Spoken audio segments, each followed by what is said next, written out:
Et bonjour à tous, bienvenue sur la chaîne YouTube de Cartapapa. J'espère que vous allez bien. Aujourd'hui, je suis avec encore une fois l'éternel, l'immense Mathieu.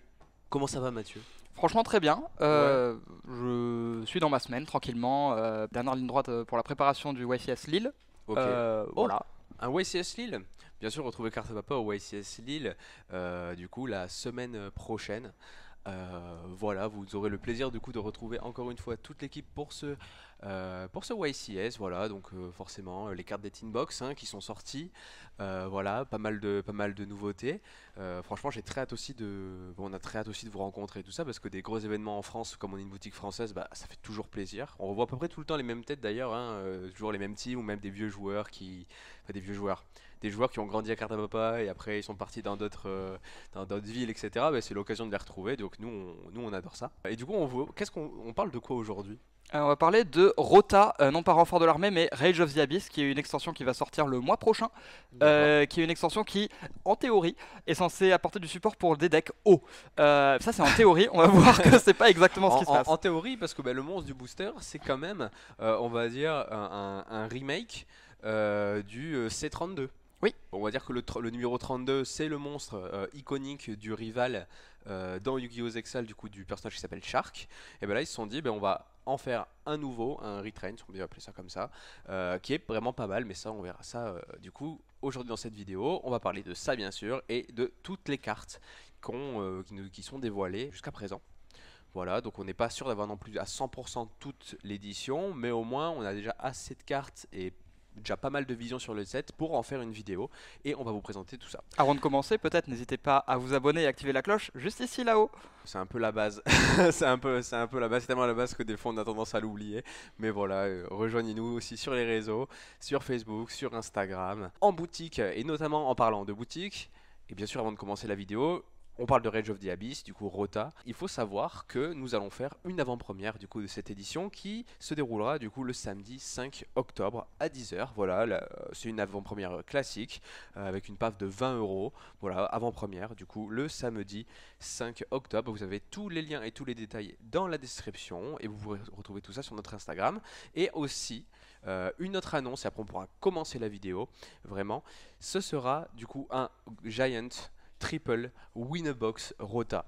Ça veut dire que pour la sortie de Rota, on s'est dit qu'on allait faire un giga tournoi. Du coup, le premier va gagner 3 displays, le deuxième 2 displays et le troisième et quatrième une display chacun. Donc là, si vous vous chauffez, vous avez moyen de repartir avec 3 displays, sachant que la PAF est de 20 euros avec 4 boosters à l'inscription. Donc c'est que du bénéf quoi. Même si vous inscrivez que vous perdez, bah, vous avez quand même 4 boosters, du coup c'est vraiment pas mal.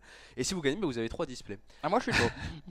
T'es chaud? Ouais, Ok, ok, bah nickel. Bah écoute, j'espère que tu le gagneras du coup. bah Enfin tu peux non, espérer pour moi, ouais, mais bon. j'espère pour toi que tu le gagneras. Mais non, mais J'espère sinon pour moi tu me laisses aussi la que je vais le chance. gagner. Et du coup, on est parti dans cette vidéo avec le premier archétype et le premier thème qu'on va aborder donc de Rage of the Abyss, qui est le thème de Shark. Voilà. Les sharks, Les les requins, requins. les poissons.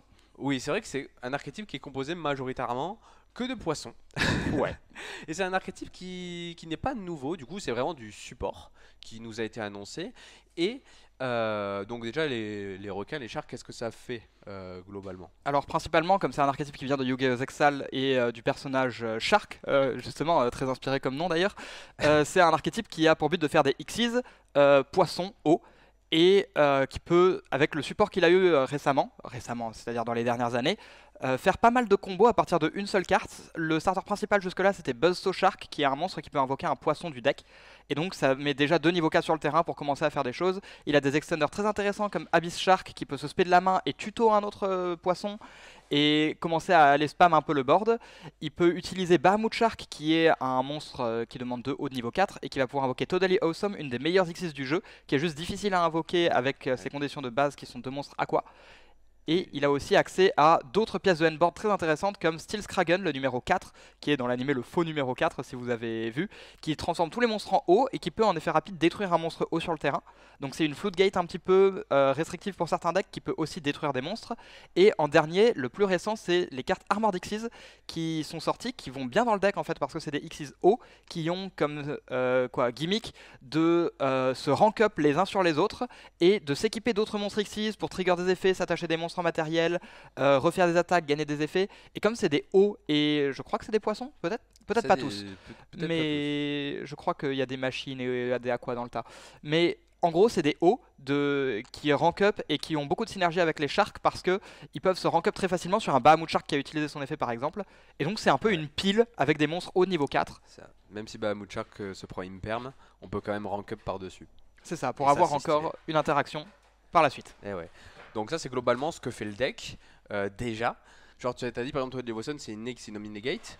Le Steel Kraken il permet de détruire. Et bien en fait le nouveau support il va faire décupler ça.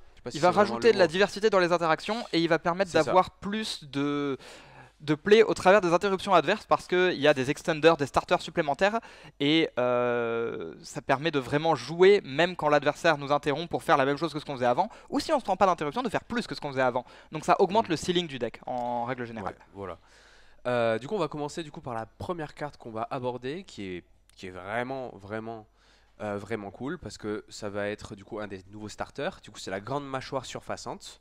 Du coup si cette carte est utilisée pour invocation Xyz d'un monstre haut, elle peut être traitée comme un monstre de niveau 3 ou 5. Donc c'est plutôt pas mal parce que la diversité des monstres Xyz qui existent dans de l'archétype, ils sont soit 3, soit 5, etc. Et il est lui-même niveau 4. Et il est lui-même niveau 4. Du coup on peut faire des Xyz avec 3, 4, 5. Donc ça c'est pas mal. Et ensuite bon, les prochains effets sont once per turn. Et durant la main phase, du coup, si une carte magie a été activée ce tour, on peut invoquer spécialement cette carte de la main. Et après, on est restrict en Xyz.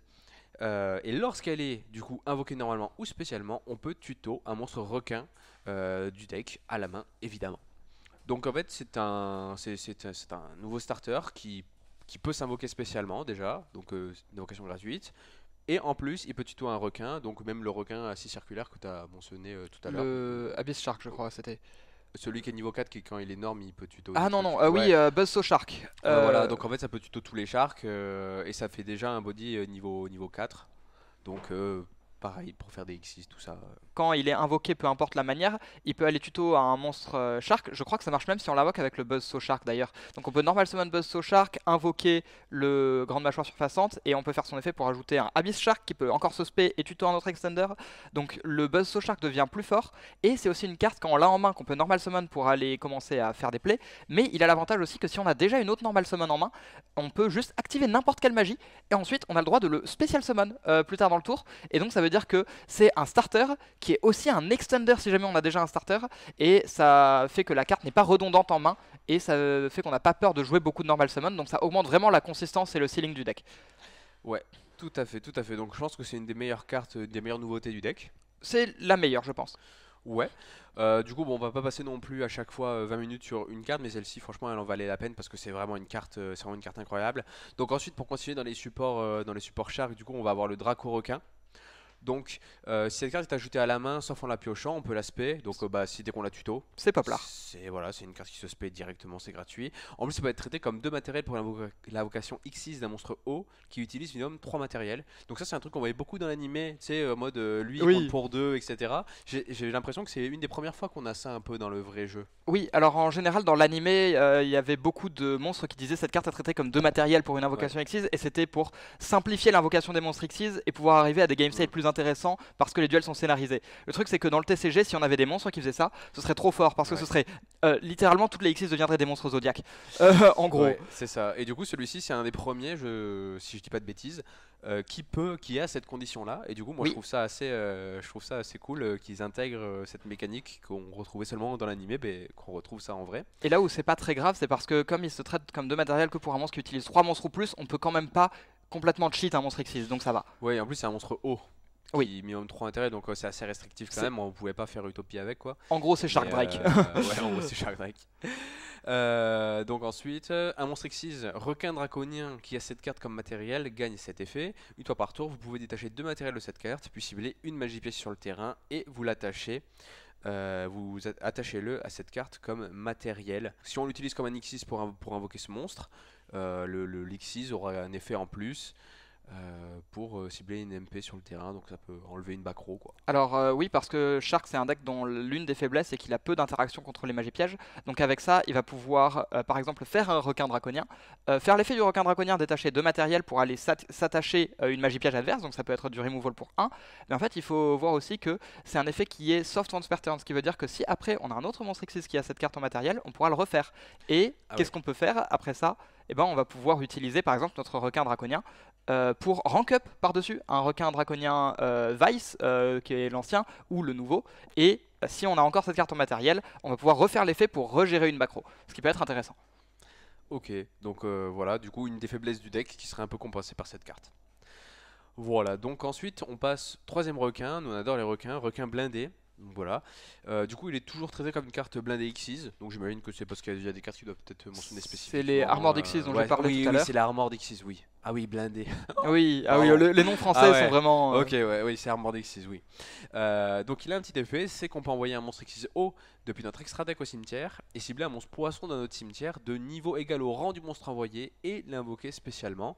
Donc ça permet de faire une Xyz avec lui-même, il est niveau 3. Donc voilà, ramener un monstre gratos pour faire une Xyz encore. De toute façon, le but du deck, c'est que ça.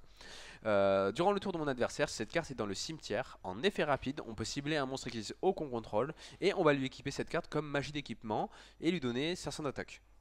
Bon. Donc ce qui est intéressant ici, c'est pas tellement les 500 d'attaque, c'est surtout de s'équiper en tant que magie d'équipement, parce que tout ce qui est Armored Xyz, ça va avoir des effets par rapport aux magies d'équipement. Pareil pour le fait d'envoyer un Xyz de l'extra deck au cimetière, c'est parce que les cartes magie piège Xyz, Armored Xyz plutôt, peuvent réattacher des Xyz du cimetière à nos monstres Xyz sur le terrain pour encore activer leurs effets. Et les effets, c'est des bons effets. Je pense principalement au Dark Lancer, je crois qu'il s'appelle le plus gros, celui qui est rang 7, qui peut s'attacher des monstres comme matériel adverse. C'est vraiment un removal incroyable. Et donc ça nous permet de setup un Xyz au cimetière directement pour avoir accès à cet effet dès le premier tour et de le trigger en effet rapide avec le deuxième effet. Voilà, du coup encore une carte qui peut même aider le boss monster du deck quoi, donc c'est plutôt pas mal. Et maintenant on va voir le monstre qui est sur la boîte.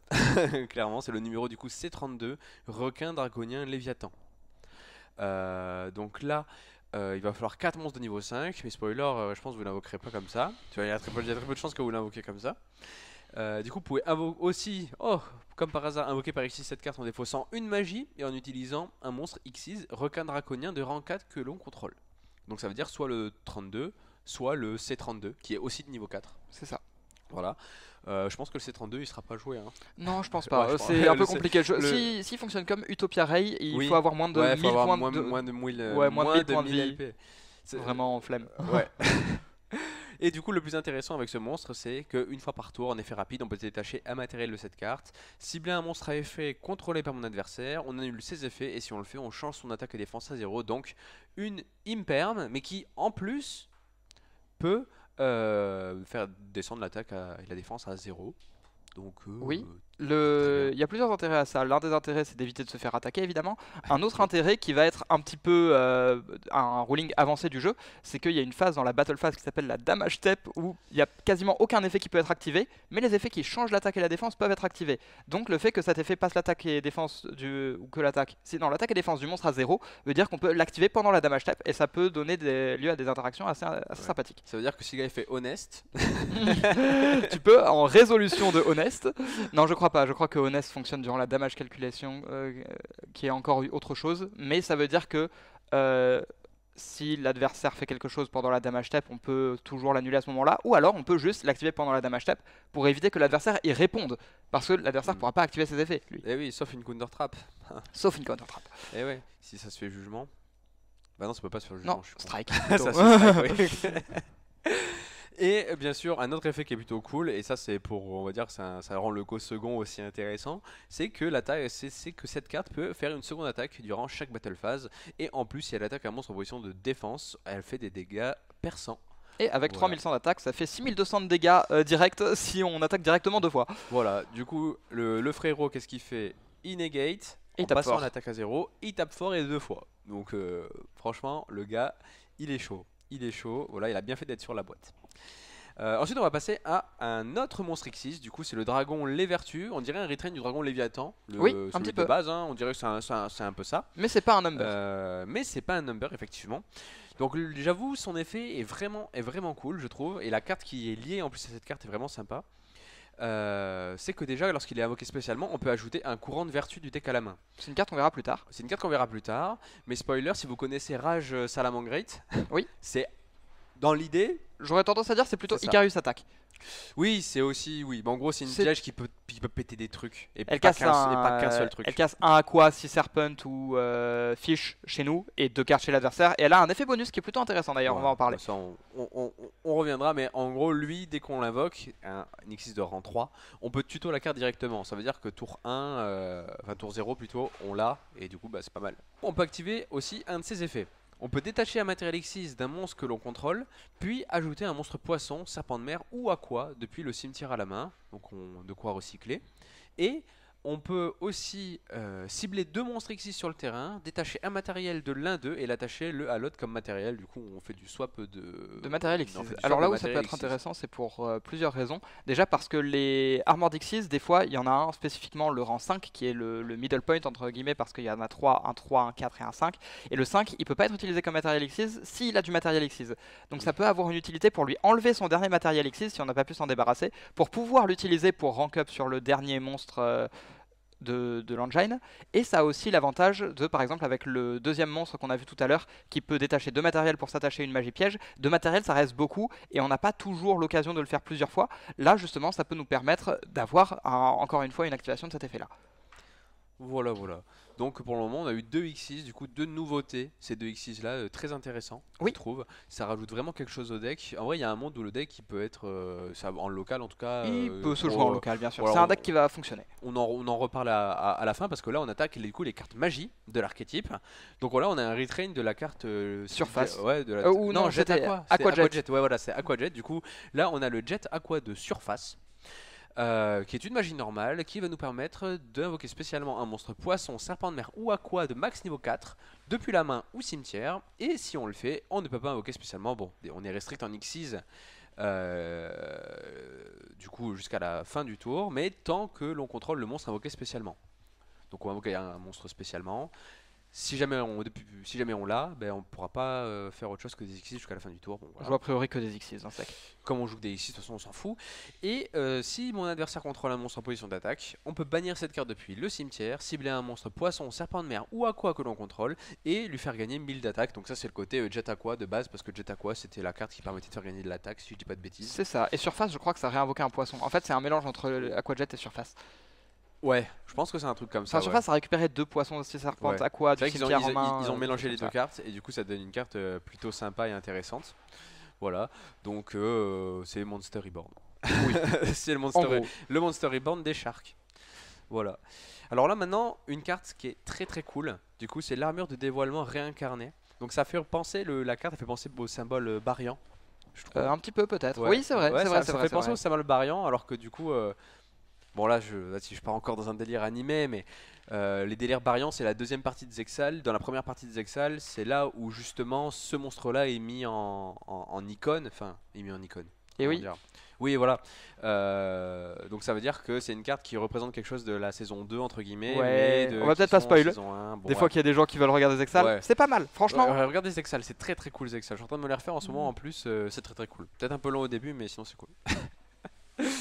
Bon, cette magie, qu'est-ce qu'elle fait? Du coup, un monstre X6 équipé avec cette carte gagne ses effets non destructibles au combat. Bon, ça, en 2024, ça, bon, voilà. Ouais, mais en fait, on se rend compte de plus en plus que même si c'est un effet qui est pas incroyable quand c'est l'effet de la carte, quand c'est un effet bonus rajouté sur une carte qui a déjà des bons effets, ça devient vraiment très embêtant. Ouais, tout à fait. Bon, du coup, ça c'est le premier effet. Et ensuite, une fois par tour, si cette carte a combattu ce tour, en effet rapide, on peut renvoyer une carte magie d'équipement équipée à cette carte à la main. Donc là, on parle du monstre auquel cette carte est équipée. Et immédiatement après la résolution de cet effet, invoqué par X6 un monstre X6 haut. Ce qui veut dire que on va pouvoir faire une X6 durant le tour de l'adversaire. Si le monstre a combattu, ce Si sera le monstre a pas. combattu. Ce sera pas vraiment ça l'utilité principale. L'utilité principale, je pense, ce sera de l'équiper à un monstre, attaquer, effet, on renvoie la magie d'équipement en main et on invoque par Xyz par-dessus en rank up par exemple, peut-être que ce sera le Shark Drake Léviathan qu'on a vu précédemment justement, qui pourra s'invoquer directement sur le requin draconien de base, pour aller avoir encore nos 2 attaques supplémentaires après, et donc avec un seul Shark Drake on a 3 attaques, et ça permet d'attaquer vraiment beaucoup de fois. Elle a un dernier effet durant la end phase pour se reposer, enfin non, pour s'équiper pendant la end phase. C'est en général pas très important je pense, parce qu'on aura sûrement létal si on a utilisé cette carte dans le tour. C'est une carte Armored Xyz, donc tutorisable. Pourquoi pas. Je pense pas que ce sera la meilleure carte du deck, mais elle est potentiellement jouable. Ouais, bah, j'ai vu pas mal de combos, etc. qui utilisent cette carte-là. Et comme c'est aussi une magie d'équipement, bah, ça marche bien avec l'Armored Xyz, quoi, hein, tout simplement. Ça rentre comme il faut dans le deck. Du coup, c'est les 2 nouveautés en termes de magie. Maintenant, on va pouvoir voir les quelques pièges. Donc là, il y a pas mal de pièges. Ouais. Notamment, du coup, Couronne Vertu. Vous vous souvenez de la carte qui est tutorisable par le nouveau rang 3. Donc, on va pouvoir cibler un poisson, serpent de mer ou aqua que l'on contrôle. Et 2 cartes contrôlées par mon adversaire et les détruire. Donc, une carte qu'on va pouvoir tuto. Déjà, tour 0, donc ça fait une piège, c'est assez c'est fort. Enfin, Dans les années récentes, ça ressemble à Sword Soul Blackout. Ouais. Ouais, carrément, ouais, c'est la carte que tu vas tuto avec Chichao, quoi. Voilà. Et elle a un deuxième effet quand même que ouais. j'ai envie de présenter très rapidement. Tout à fait, Vous oui, pouvez bien bannir sûr. cette carte de votre cimetière, cibler un monstre recto sur le terrain. Si c'est un haut, la prochaine fois qu'il va être détruit par effet de carte, il n'est pas détruit, donc ça peut protéger les hauts. Si c'est pas un haut, il devient haut. Et ça peut être intéressant pour interrompre certains decks, en plus d'avoir une potentielle protection si l'adversaire n'est pas dérangé par cet effet. Donc je trouve que c'est vraiment très intéressant d'avoir un effet comme ça qui permet d'être à la fois une interruption potentielle ou une protection potentielle dans le même effet. Et je trouve que c'est quelque chose qui est intéressant en termes de carte design par rapport à vers quoi on se dirige dans le futur du jeu. Effectivement, effectivement. Donc, une carte très cool, tutorisable, qui est, je pense, une des meilleures cartes pièges du deck, je pense. Oui, elle est forte. Ouais. Ensuite, on va avoir une autre carte piège. Du coup, ça va être le splash de Poséidon Xyz. Donc, si l'on contrôle un monstre Xyz, qui a un monstre Xyz comme matériel, du coup, un Chaos, un C machin. Un Armored Xyz. Ou un Armored Xyz. Oui, c'est vrai que je pense au Chaos Xyz, mais Oui. depuis, il y en a eu beaucoup. Ah, il y en a plein. Il y en a plein. Donc, on va pouvoir déclarer un attribut de monstre sur le terrain. Oui, c'est vrai qu'il y a Zeus. Ouais. On va pouvoir déclarer un attribut de monstre sur le terrain et détruire tous les monstres de cet attribut sur le terrain qui ne sont pas équipés avec une magie d'équipement. Ah ouais. En fait, ça veut dire qu'on peut détruire tous les monstres d'un attribut qu'on choisit.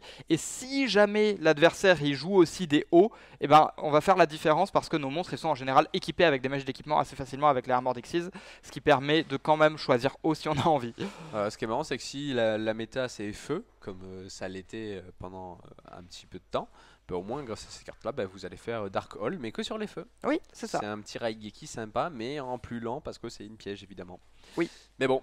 C'est déjà pas mal.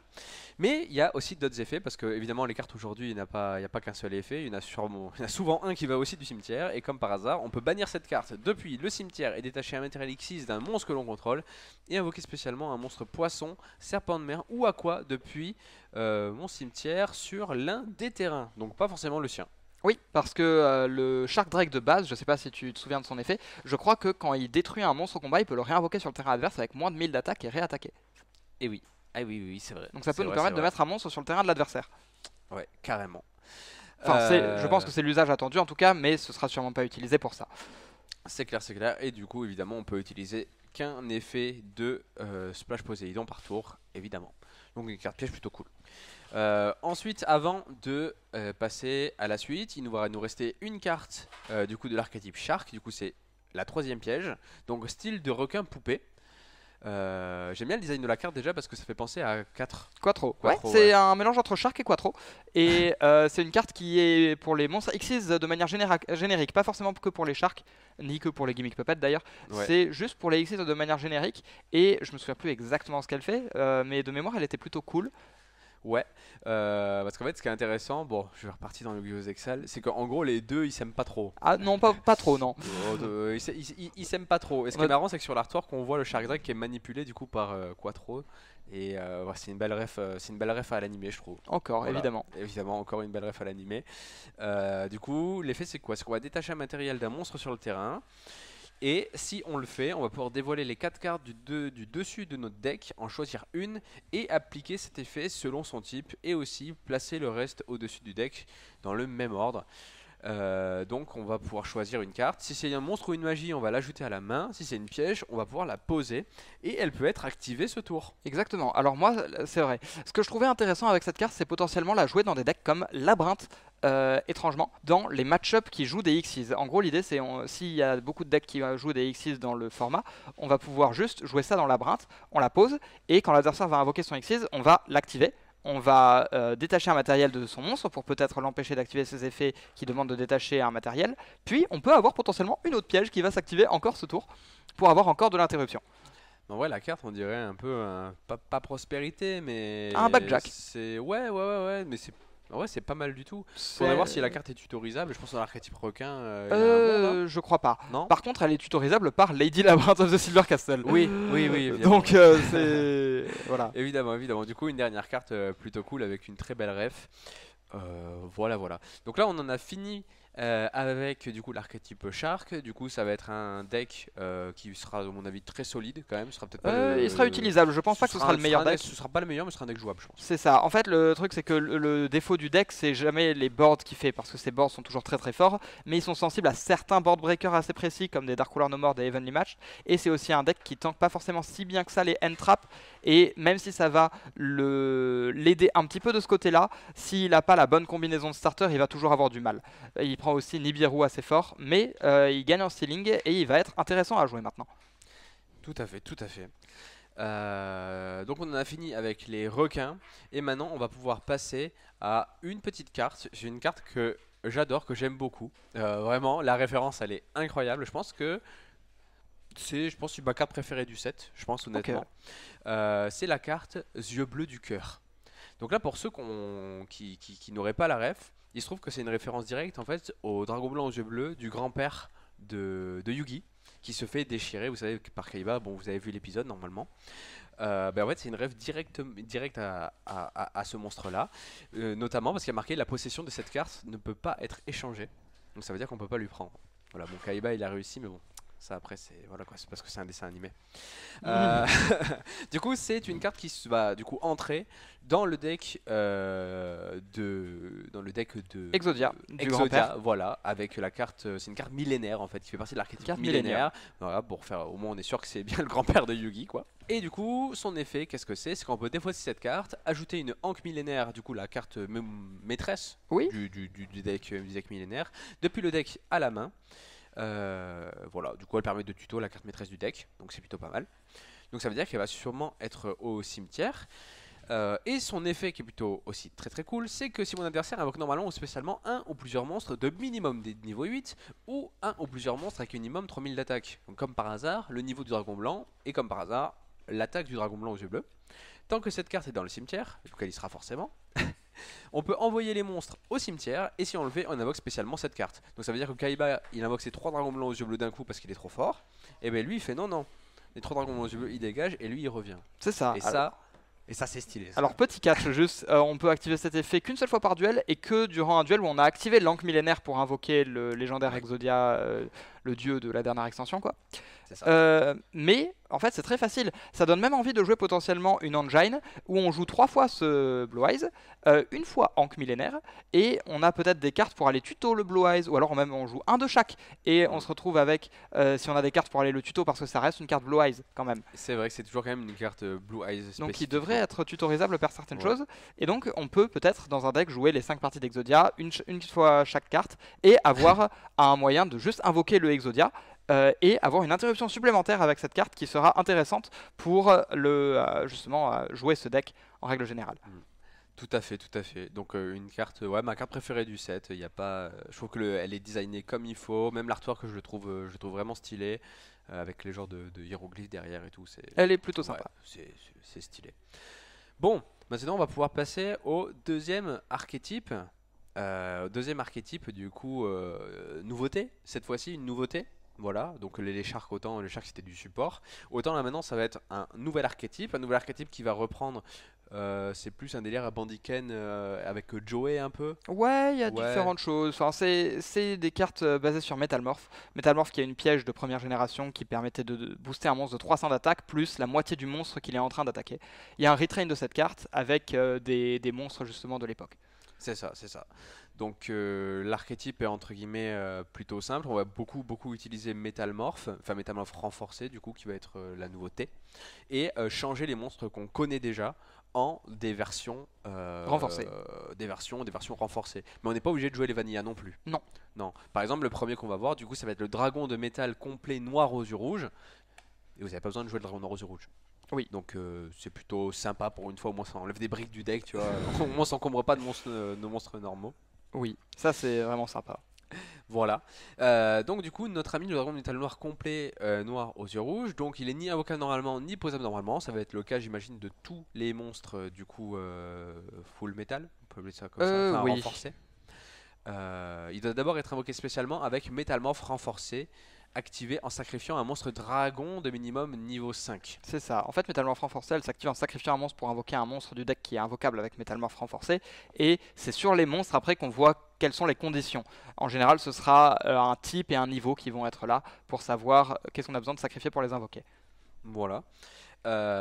Donc celle-ci elle se sacrifie en sacrifiant un monstre dragon de minimum niveau 5 et on ne peut utiliser bien sûr les prochains effets qu'une fois par tour. On va pouvoir révéler cette carte depuis la main et poser une piège métalmorphe directement depuis le deck. Et si on le fait, on va mélanger cette carte dans le deck. Donc et ça t'amène métalmorphe gratos. Et lorsque mon adversaire active une carte ou un effet, en effet rapide, on peut annuler l'activation, puis on peut lui infliger des dommages égaux à la moitié de l'attaque d'origine d'un de ses monstres en position d'attaque. Donc une negate, plus tu prends des dégâts au time. Yay! Encore une negate! Let's go! Voilà, encore une negate, hein, bien We sûr. love negates! C'est ça, bah de toute façon Yu-Gi-Oh aujourd'hui c'est negate sur negate, etc. Tu vois. Bon, RIP Appaloosa, mais bon, ça note débat, ça note débat. Donc voilà, donc une carte plutôt cool qui permet de tuto la carte maîtresse du deck. Oui. Donc voilà, très sympa, très Je sympa. propose de passer un peu plus vite sur les autres qui ont beaucoup Ouais. d'effets similaires. C'est ça, tout à fait. Du coup, on a vu le dragon de rose rouge. Maintenant, on va voir Metal Zoa. Du coup, le Metal Zoa X. Donc, bien sûr, il doit être invoqué spécialement avec Metalmorph renforcé, machin, mais en sacrifiant cette fois-ci un démon. Voilà, de minimum niveau 5. On va pouvoir la révéler, du coup, cette carte de notre main. On va pouvoir poser une piège Metalmorph directement depuis le deck. Et si on le fait, en fait, ils vont tous avoir cet effet-là, globalement, de ramener Metalmorph. Tout simplement. Et ensuite, l'effet intéressant, c'est que maximum 2 fois par tour, lorsque mon adversaire active une carte magie ou un effet de magie ou un effet de monstre, effet rapide, on peut cibler un monstre face recto qui contrôle et le détruire. Donc 2 fois par tour, on pourra détruire un monstre avec ça. Voilà, tout à fait. Ensuite, on va passer à Zoa. Donc Zoa, la bête démon. Donc là, c'est la même chose. Donc Non, pas exactement celui-là. Ah non, j'avoue que celui-ci, non, il est un peu plus différent.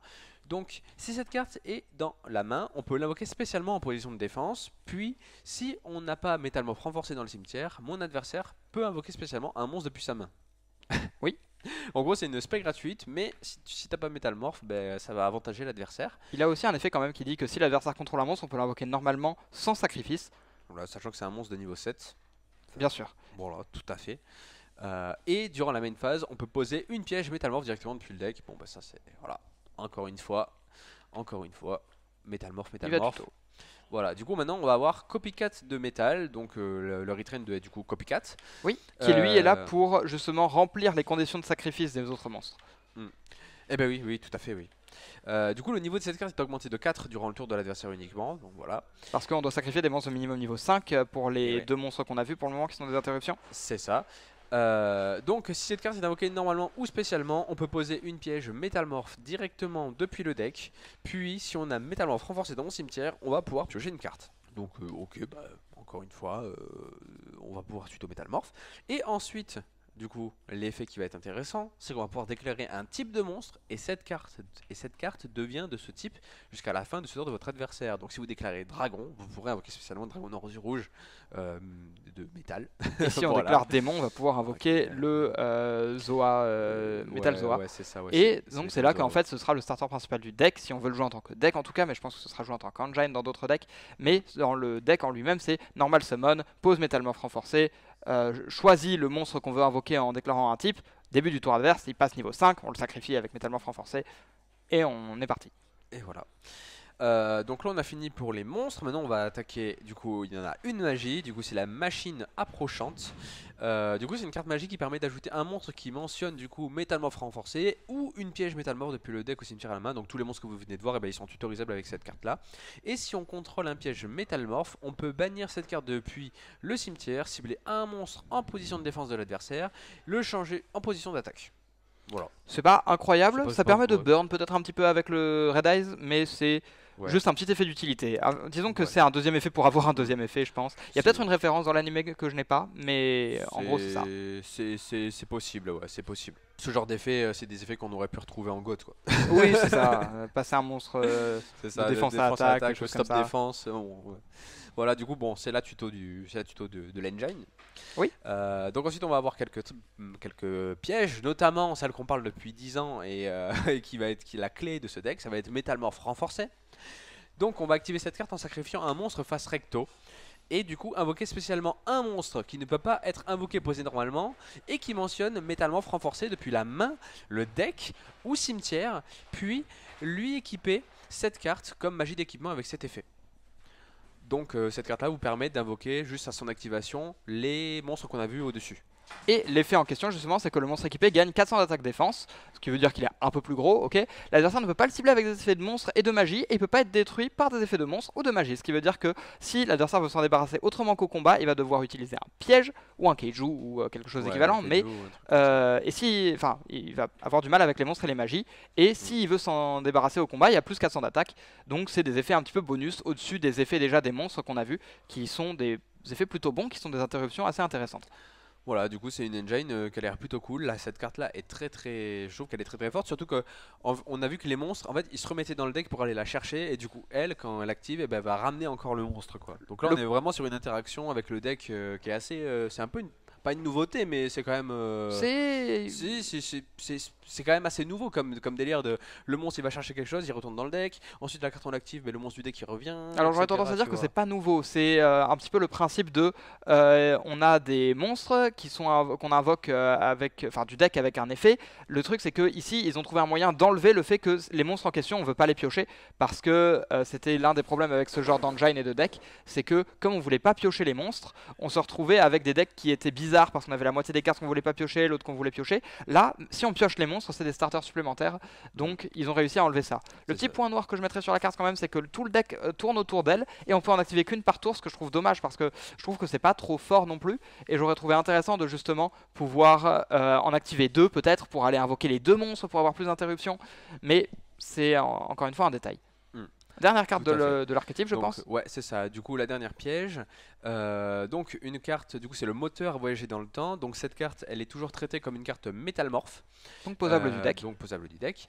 Si un ou plusieurs monstres que l'on contrôle sont détruits au combat ou par un effet de carte de mon adversaire, on peut en cibler un et l'invoquer spécialement. Puis, si c'est un monstre machine de minimum niveau 5 et que vous avez un autre piège métamorphe sur votre terrain ou dans votre cimetière, vous pouvez détruire autant de monstres contrôlés par votre adversaire que possible, puis vous pouvez lui infliger des dommages égaux à l'attaque d'origine du monstre invoqué. Alors ça a l'air très fort comme ça, je pense que c'est pas très bon. C'est peut-être un compliqué à setup quand même. En fait c'est pas que c'est très compliqué à setup, c'est que c'est une carte métalmort donc on va aller la tutoriser. Et le problème c'est qu'une fois qu'elle est là, si l'adversaire sait qu'elle est là, c'est beaucoup plus difficile à résoudre parce que c'est une carte qui n'est pas activable par elle-même. Il faut absolument attendre que l'adversaire fasse quelque chose. Et je pense qu'elle sera donc pas vraiment utilisable, sauf si l'adversaire se retrouve dans une situation où il est forcé de nous détruire nos cartes, mais c'est difficile de nous mettre dans une situation comme ça sans avoir déjà gagné la partie plus ou moins. Tout à fait. Bon, au moins la carte est tutorisable. Oui, au moins la carte mais elle sera plus forte quand elle ne sera pas tutorisée. Et je pense qu'on a fini avec les métamorphes. On a fini avec Métamorph, du coup, avec cette nouvelle engine. Des petits retrains. Du coup, voilà, des retrains de plein de cartes, c'est plutôt cool. Donc, comme tu as dit, ce sera peut-être joué en tant qu'engine, du coup, dans certains decks. Voilà, t'aurais des exemples toi, Ah de... ouais, j'en ai un. On peut jouer ça dans Dragon Link, quelle surprise! Parce non, que pas le encore. monstre qui est une Omni Negate, qui peut tutoriser Metalmorph et qui ensuite s'invoque du deck avec le Metalmorph en question, en sacrifiant un dragon justement, il s'appelle Red Eyes, donc il est tutorisable par le Black Metal Dragon. Ce qui veut dire qu'on peut normal summon Black Metal Dragon, faire une lien 1, tuto Red MD, Spé Red MD, le Darkness Metal Dragon, qui re-reborn Black Metal, on peut commencer à refaire des liens pour combo. Et comme le Black Metal va au cimetière pour la deuxième fois, il va tuto le Red Eyes, qui va lui tuto Metalmorph. Et comme on joue dragon, on aura des dragons de niveau 5 et plus, et donc on aura accès à une Omni Negate pendant le tour adverse. Et ouais, encore du support Dragon Link quoi. On aurait dû commencer par dire ça en premier. Voilà, du coup, support Dragon Link dans l'édition, super. Bon, maintenant qu'on a vu du coup ce nouvel archétype, on va pouvoir, du coup, il y a du nouveau support aussi pour le deck Guêpe de bataille. Battle Wasp. Battle Wasp, c'est à peu près 3-4 cartes, c'est ça? Il y a 4 cartes, Ouais, je crois. il y a 4, il y a- Non, ouais, 5, il y en a 5. Ah, il y a cinq Et je pense qu'on peut passer très rapidement dessus parce que j'ai une conclusion à faire dessus. Et bon, on est un peu triste, vous verrez, mais on peut essayer d'aller un peu vite cartes. dessus. C'est que ça rend pas le deck jouable quoi. Si, mais tu vas comprendre. Ok, donc on commence par la guêpe de bataille, la rapière le furieux. Putain, c'est non, vraiment. Si on ne contrôle aucun monstre, ou si tous les monstres que on contrôle sont des insectes, on peut défausser un autre monstre insecte et placer une guêpe de bataille vent depuis notre deck face recto dans la zone magie piège, puis invoquer spécialement cette carte depuis la main. Et aussi, on ne peut pas invoquer spécialement de monstre insecte, exclu bien sûr, depuis l'extra deck le reste de ce tour. Alors je précisais juste que quand on dit un monstre guêpe de bataille vent, enfin quand on dit guêpe de bataille vent ici, c'est pas un monstre guêpe de bataille d'attribut vent, il y a une magie qui s'appelle comme ça. Et aussi, du coup, on peut bannir cette carte depuis le cimetière et réduire le niveau d'un monstre insecte que l'on contrôle de 1. Donc bon, ça va être pour faire des synchros, voilà. Et on ne peut utiliser que bien sûr que chaque effet de guêpe de bataille rapière le furieux qu'une fois par tour. Ouais, je te propose de juste, tu peux enchaîner sur toutes les cartes et ensuite j'expliquerai ce qui va, ce qui va Allez, pas. très bien. Donc là, oh, en vrai, elle a l'air balèze celle-là. Du coup, c'est une synchro 12. Du coup, c'est une grosse, je vais dire, c'est une grosse fourmi. C'est vraiment un gros insecte que vous voulez pas retrouver dans votre chambre le soir, bien sûr. Ah non, vraiment pas. Guêpe de bataille, grand partisan la révolution. Voilà. Donc c'est un niveau 12 synchro, voilà. Et en plus il est générique, du coup il faut juste un synthoniseur et un ou plus monstre non synthoniseur, non destructible par des effets de cartes. Ok, bon, on a compris, c'est toujours la même, un peu la même, voilà. Les monstres synchro insectes que l'on contrôle, ils vont gagner 200 d'attaque pour chacun de nos monstres insectes bannis.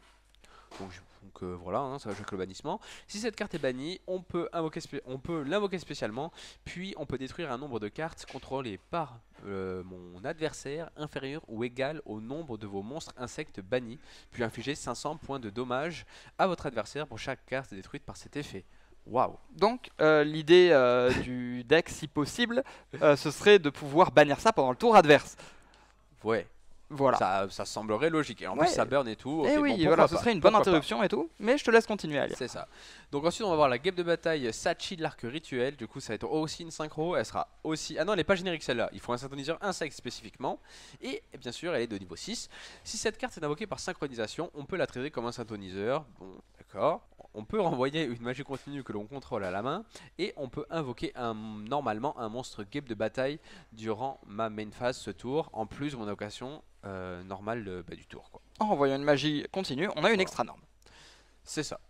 Si cette carte est envoyée au cimetière comme matériel de synchro, on peut infliger 100 points de dommage à votre adversaire pour chacun de vos monstres guêpes de bataille bannis. Voilà, donc ça fait du burn, ok. Alors il y a un C'est truc cool. qui est rigolo sur les guêpes de bataille, c'est que ce soit ceux-là ou les anciens, il y a un gimmick qui vont faire qu'ils vont se booster ou faire du burn sur des quantités ridicules. 100 de burn, 200 de burn, des choses comme ça. Ouais, Et- étincelle. Ouais voilà, c'est ça, c'est littéralement ça. Et du coup c'est... Bon, ça continue, pourquoi pas après tout. Ok, donc là on va avoir aussi du coup 2 cartes magie. Du coup, l'essaim d'armement, on va spé un monstre insecte avec max 1000 d'attaque depuis la main ou deck. Et si on l'invoque spécialement depuis le deck, on envoie un monstre que l'on contrôle au cimetière. Alors ça c'est une carte qui est intéressante, juste je vais sauver très rapidement. Pas spécialement pour Battle Wasp, alors elle peut l'être pour Battle Wasp, mais c'est une carte qui peut être intéressante dans des decks insectes pile un peu avec beaucoup d'insectes pour aller invoquer l'insecte de résonance et l'envoyer directement du terrain au cimetière parce que quand il va du terrain au cimetière, l'insecte de résonance peut tutoriser un monstre insecte de minimum niveau 5. Le problème c'est que on peut pas l'envoyer du terrain au cimetière facilement depuis le deck. Et ça c'est une Oui. carte qui peut faire ça, c'est littéralement Foolish Burial mais qui l'envoie quand même du terrain pour activer son effet. Ok, ok. Bon, du coup, une carte magie. Extender. Ouais, Extender, ouais. Et qui a un autre effet qui dit que si un synchro insecte est détruit au combat ou par un effet de carte tant qu'elle est dans le cimetière, elle peut ajouter un lessin invocateur du deck à la main. C'est une carte qui en gros réinvoque autant de Battle Wasp du cimetière que l'adversaire contrôle de monstres et qui lock en insecte. Ok, j'avoue que je suis pas un expert de Moi non de plus, cet je archétype suis là. allé chercher ce matin ce qu'elle faisait. Ouais, d'accord. Du coup, dernière carte magie, du coup, guêpe de bataille vent. Du coup, c'est la carte qu'on a mentionnée Qui peut être tout à posée l'heure. par le monstre du main deck. Tout à fait, du coup, maximum 2 fois par tour. Si un ou plusieurs monstres guêpe de bataille sont invoqués normalement ou spécialement sur notre terrain, on peut en cibler un et ajouter un monstre guêpe de bataille avec moins d'attaque depuis le deck à la main. Ok, bon, ça permettra de tuto, sachant que c'est une magie continue. Donc voilà, c'est une magie continue, donc évidemment, vous pourrez faire ça tous les tours si elle reste là.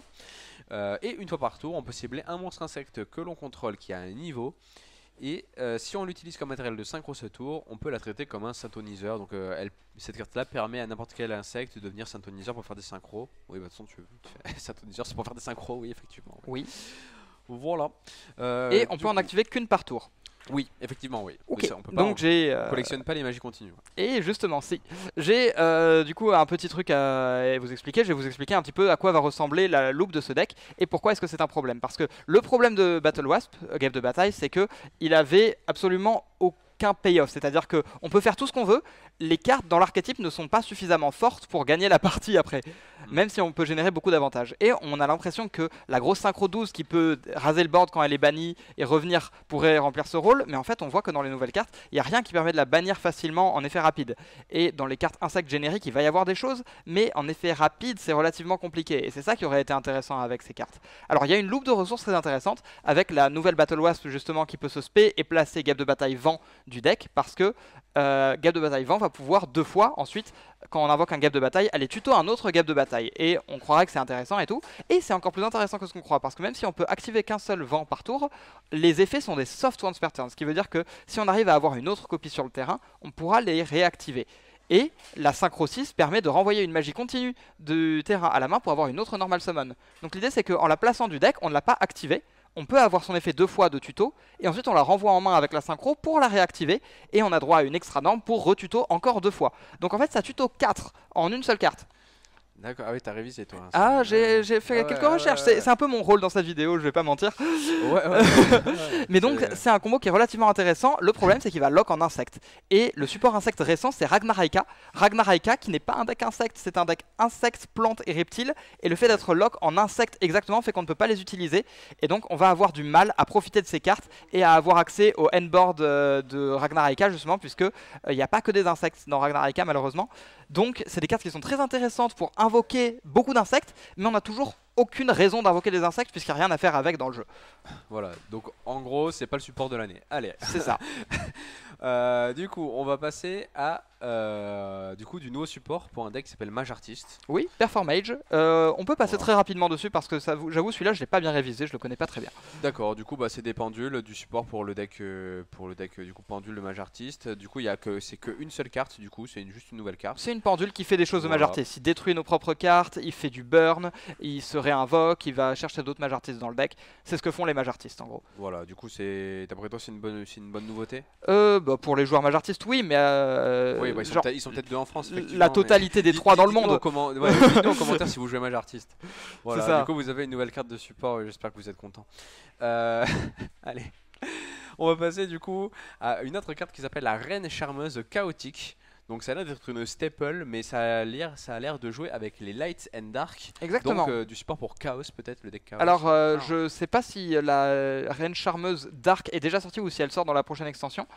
Je crois qu'elle sort dans la prochaine extension et c'est là qu'on pourra potentiellement l'utiliser. Je te laisse lire la carte. Voilà, donc on peut défausser un autre monstre lumière ou ténèbres pour invoquer spécialement cette carte depuis la main. Donc voilà, donc déjà, ok, bon, déjà la première phrase elle met tout le monde d'accord. Oui. On peut cibler un monstre dans l'un des cimetières, et l'équiper à cette carte, et si on le fait, le nom de cette carte devient celui du monstre jusqu'à la end phase. Puis si c'est une carte monstre lumière ou ténèbres, on peut invoquer spécialement un monstre Reine Charmeuse Ténèbres depuis notre deck ou cimetière. Et c'est là qu'on n'a pas encore de reine charmeuse ténèbres. Mais quand on en aura une, peut-être que ce sera une engine intéressante qui permet de défausser un monstre lumière ou ténèbres pour l'invoquer spécialement. Ensuite, on peut s'équiper le monstre qu'on vient de défausser. Imaginons qu'il ait un effet au cimetière quand il est défaussé. Il y a plusieurs monstres lumière et ténèbres qui ont des effets quand ils vont au cimetière. On défausse un monstre, on active son effet, on invoque spécialement le monstre, puis on se rééquipe le monstre pour invoquer la reine charmeuse ténèbres depuis le deck. Et donc on a 2 monstres d'un coup en utilisant 2 cartes de la main mais sans avoir normal summon et en déclenchant un effet du cimetière. Ça peut être relativement intéressant, mais pour le moment, rien à dire puisque pas utilisable. Ok. Et on arrive aux cartes les plus intéressantes du set. Là, on va parler de ce qui va potentiellement être méta. Ah, je pense qu'on peut enlever le potentiellement de ta phrase. D'accord, donc on va enlever potentiellement ma phrase.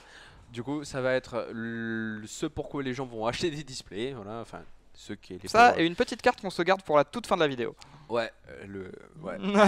J'ai la ref, oui, bah, j'espère bien, oui. Du coup, on attaque l'archétype Azamina. Voilà. Donc Azamina qui rentre dans le lore du coup des comment on appelle ça, Snake Eyes Diablo Star. Snake Eye Diablo Star. Si vous aimiez pas le délire Diablo Star et Snake Eye, ben sachez que c'est pas fini.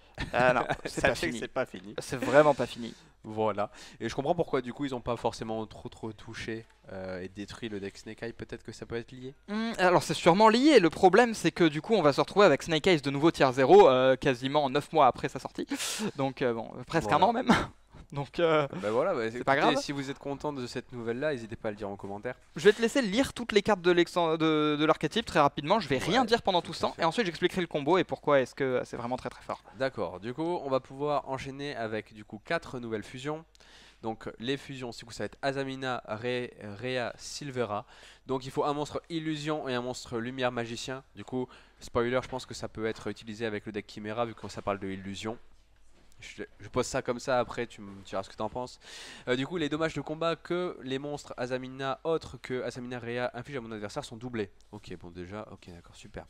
On peut utiliser chacun des effets suivants du coup une fois par tour. Lorsque votre adversaire active une carte ou un effet, en effet rapide, on peut sacrifier cette carte, annuler l'effet, ok c'est une negate, très bien, une carte ou un effet, de n'importe quoi, une omni negate, super. Et si cette carte est détruite au combat ou par un effet de carte, on peut ajouter un piège butin du péché depuis le deck à la main, voilà, toute la cohérence avec le deck du coup, avec le deck butin du péché quoi, c'est Fiend Smith en anglais. Non, c'est Sinful Spoils. Mais non, je suis con, mais oui. C'est toutes les cartes Wanted, Original Sinful Spoils, avec les traductions Subversion, à l'anglais c'est chaud. Ok. Tout ça. Donc une petite fusion sympa. Ensuite on va avoir une deuxième fusion du coup Azamina Murcielago. Ercielago, je vais l'appeler moi. On va l'appeler Ercielago hein. Ouais, je vais prononcer le R comme si je lisais la lettre. Du coup il faut aussi un monstre illusion et un monstre lumière, cette fois-ci un monstre lumière magicien. Les monstres contrôlés par mon adversaire perdent son attaque et de défense pour chaque monstre Azamina que l'on contrôle, ok. On ne peut utiliser qu'un chacun une fois par tour, ok, on a compris. Si cette carte est invoquée par fusion, on peut ajouter une carte Azamina ou butin du péché depuis le deck à la main. Du coup, c'est une tuto très bien de l'archétype ou de butin du péché, plutôt cool. Si cette carte est détruite au combat ou par un effet de carte, on peut ajouter une magie butin du péché depuis le deck à la main. Du coup, c'est une tuto lorsqu'on la joue et c'est aussi une tuto lorsqu'elle dégage. Ok, ça va. La carte s'appelle Azamina Tuto. Voilà. On va faire ça, on va l'appeler comme ça. Du coup, on va avoir Azamina, Sol, Erichitson. Bon, sur les noms, franchement, je serais plus serein. Ericicton, je sais pas, peut-être. Ericicton, je l'appellerai. Ericicton, ok. Genre, je prononce le CHK et je prononce pas le H. Ericicton. Ok. Je sais pas. Donc, cette fois-ci, il faut encore un monstre illusion. Et un monstre démon cette fois. Si cette carte est invoquée par fusion, on peut cibler une carte sur le terrain et l'envoyer au cimetière. Donc ça ne détruit pas, ça ne... si ça cible, justement ça cible mais ça détruit pas, ok. Durant chaque standby phase, on peut cibler une carte Azamina ou butin du péché dans le cimetière et la reprendre en main. Ok, ça recycle, d'accord, très bien. Et ensuite la dernière fusion, du coup Azamina, Moa, Regina, comme la pizza. Du coup il faut un monstre illusion et un monstre démon de minimum niveau 6. Et on peut cibler un monstre illusion dans le cimetière et l'invoquer spécialement, d'accord. Donc ça peut être n'importe quelle illusion. Évidemment, lorsqu'une carte ou un effet butin du péché, Kazamina ou Azamina est activé, on peut cibler maximum 2 cartes sur le terrain et les détruire. Ok. Donc ça a l'air d'être très fort. À mon avis, ça c'est pas mal ça. Ça a détruit les cartes. Ça fait des choses. Voilà, donc là on a vu les fusions. Maintenant on va s'attaquer aux magies. Donc Azamina sacrée. On va révéler un monstre fusion Azamina de l'extra deck et envoyer une carte butin du péché depuis la main et ou terrain au cimetière pour chaque 4 niveaux que le monstre révélé a. Ah ouais, mais Donc, toujours plus compliqué. Hein. En gros, je vais résumer ça très rapidement. Vas-y. En gros, on envoie une carte Sinful Spoils depuis la main ou le terrain au cimetière pour invoquer n'importe laquelle des fusions, sauf si c'est la dernière qui est la seule qui est de niveau 8, on doit en envoyer 2, c'est tout. Voilà, ok, très bien. Du coup là tu viens de résumer toute la carte. Pas le deuxième effet. Et non, pas le deuxième effet. Si cette carte est dans le cimetière, on peut cibler un monstre Azamina que l'on contrôle ou dans le cimetière, le mélanger dans le deck, et si on le fait, on ajoute cette carte à la main, du coup la carte qui va se reprendre. Exactement. Parce que le Grand Game c'est cool. Et l'effet de la reprendre est une fois par tour, l'effet d'invoquer par fusion ne l'est pas. Ah ouais. Du coup c'est vrai qu'on peut la jouer 2 fois. Oh oui, c'est ça. Je te laisse continuer. Ah ouais, ah oui. Ça, la démesure, tout va bien. Azamina, du coup cette carte... Ophaelitis. Ophaelitis. Allez, Azamina, Ophaelitis, du coup cette fois-ci c'est une magie jeu rapide. Durant la main phase, on va révéler un monstre fusion Azamina dans l'extra deck et envoyer une carte butin du péché depuis la main et ou terrain au cimetière pour chaque 4 niveaux que le monstre révélé a. Du coup si on révèle un niveau 8, du coup ce sera 2. Exactement. Et c'est en fait le même effet que l'autre, mais en magie rapide. Ah ouais. Invoqué par fusion. Ok, oui, du coup c'est l'invocation fusion mais en rapide.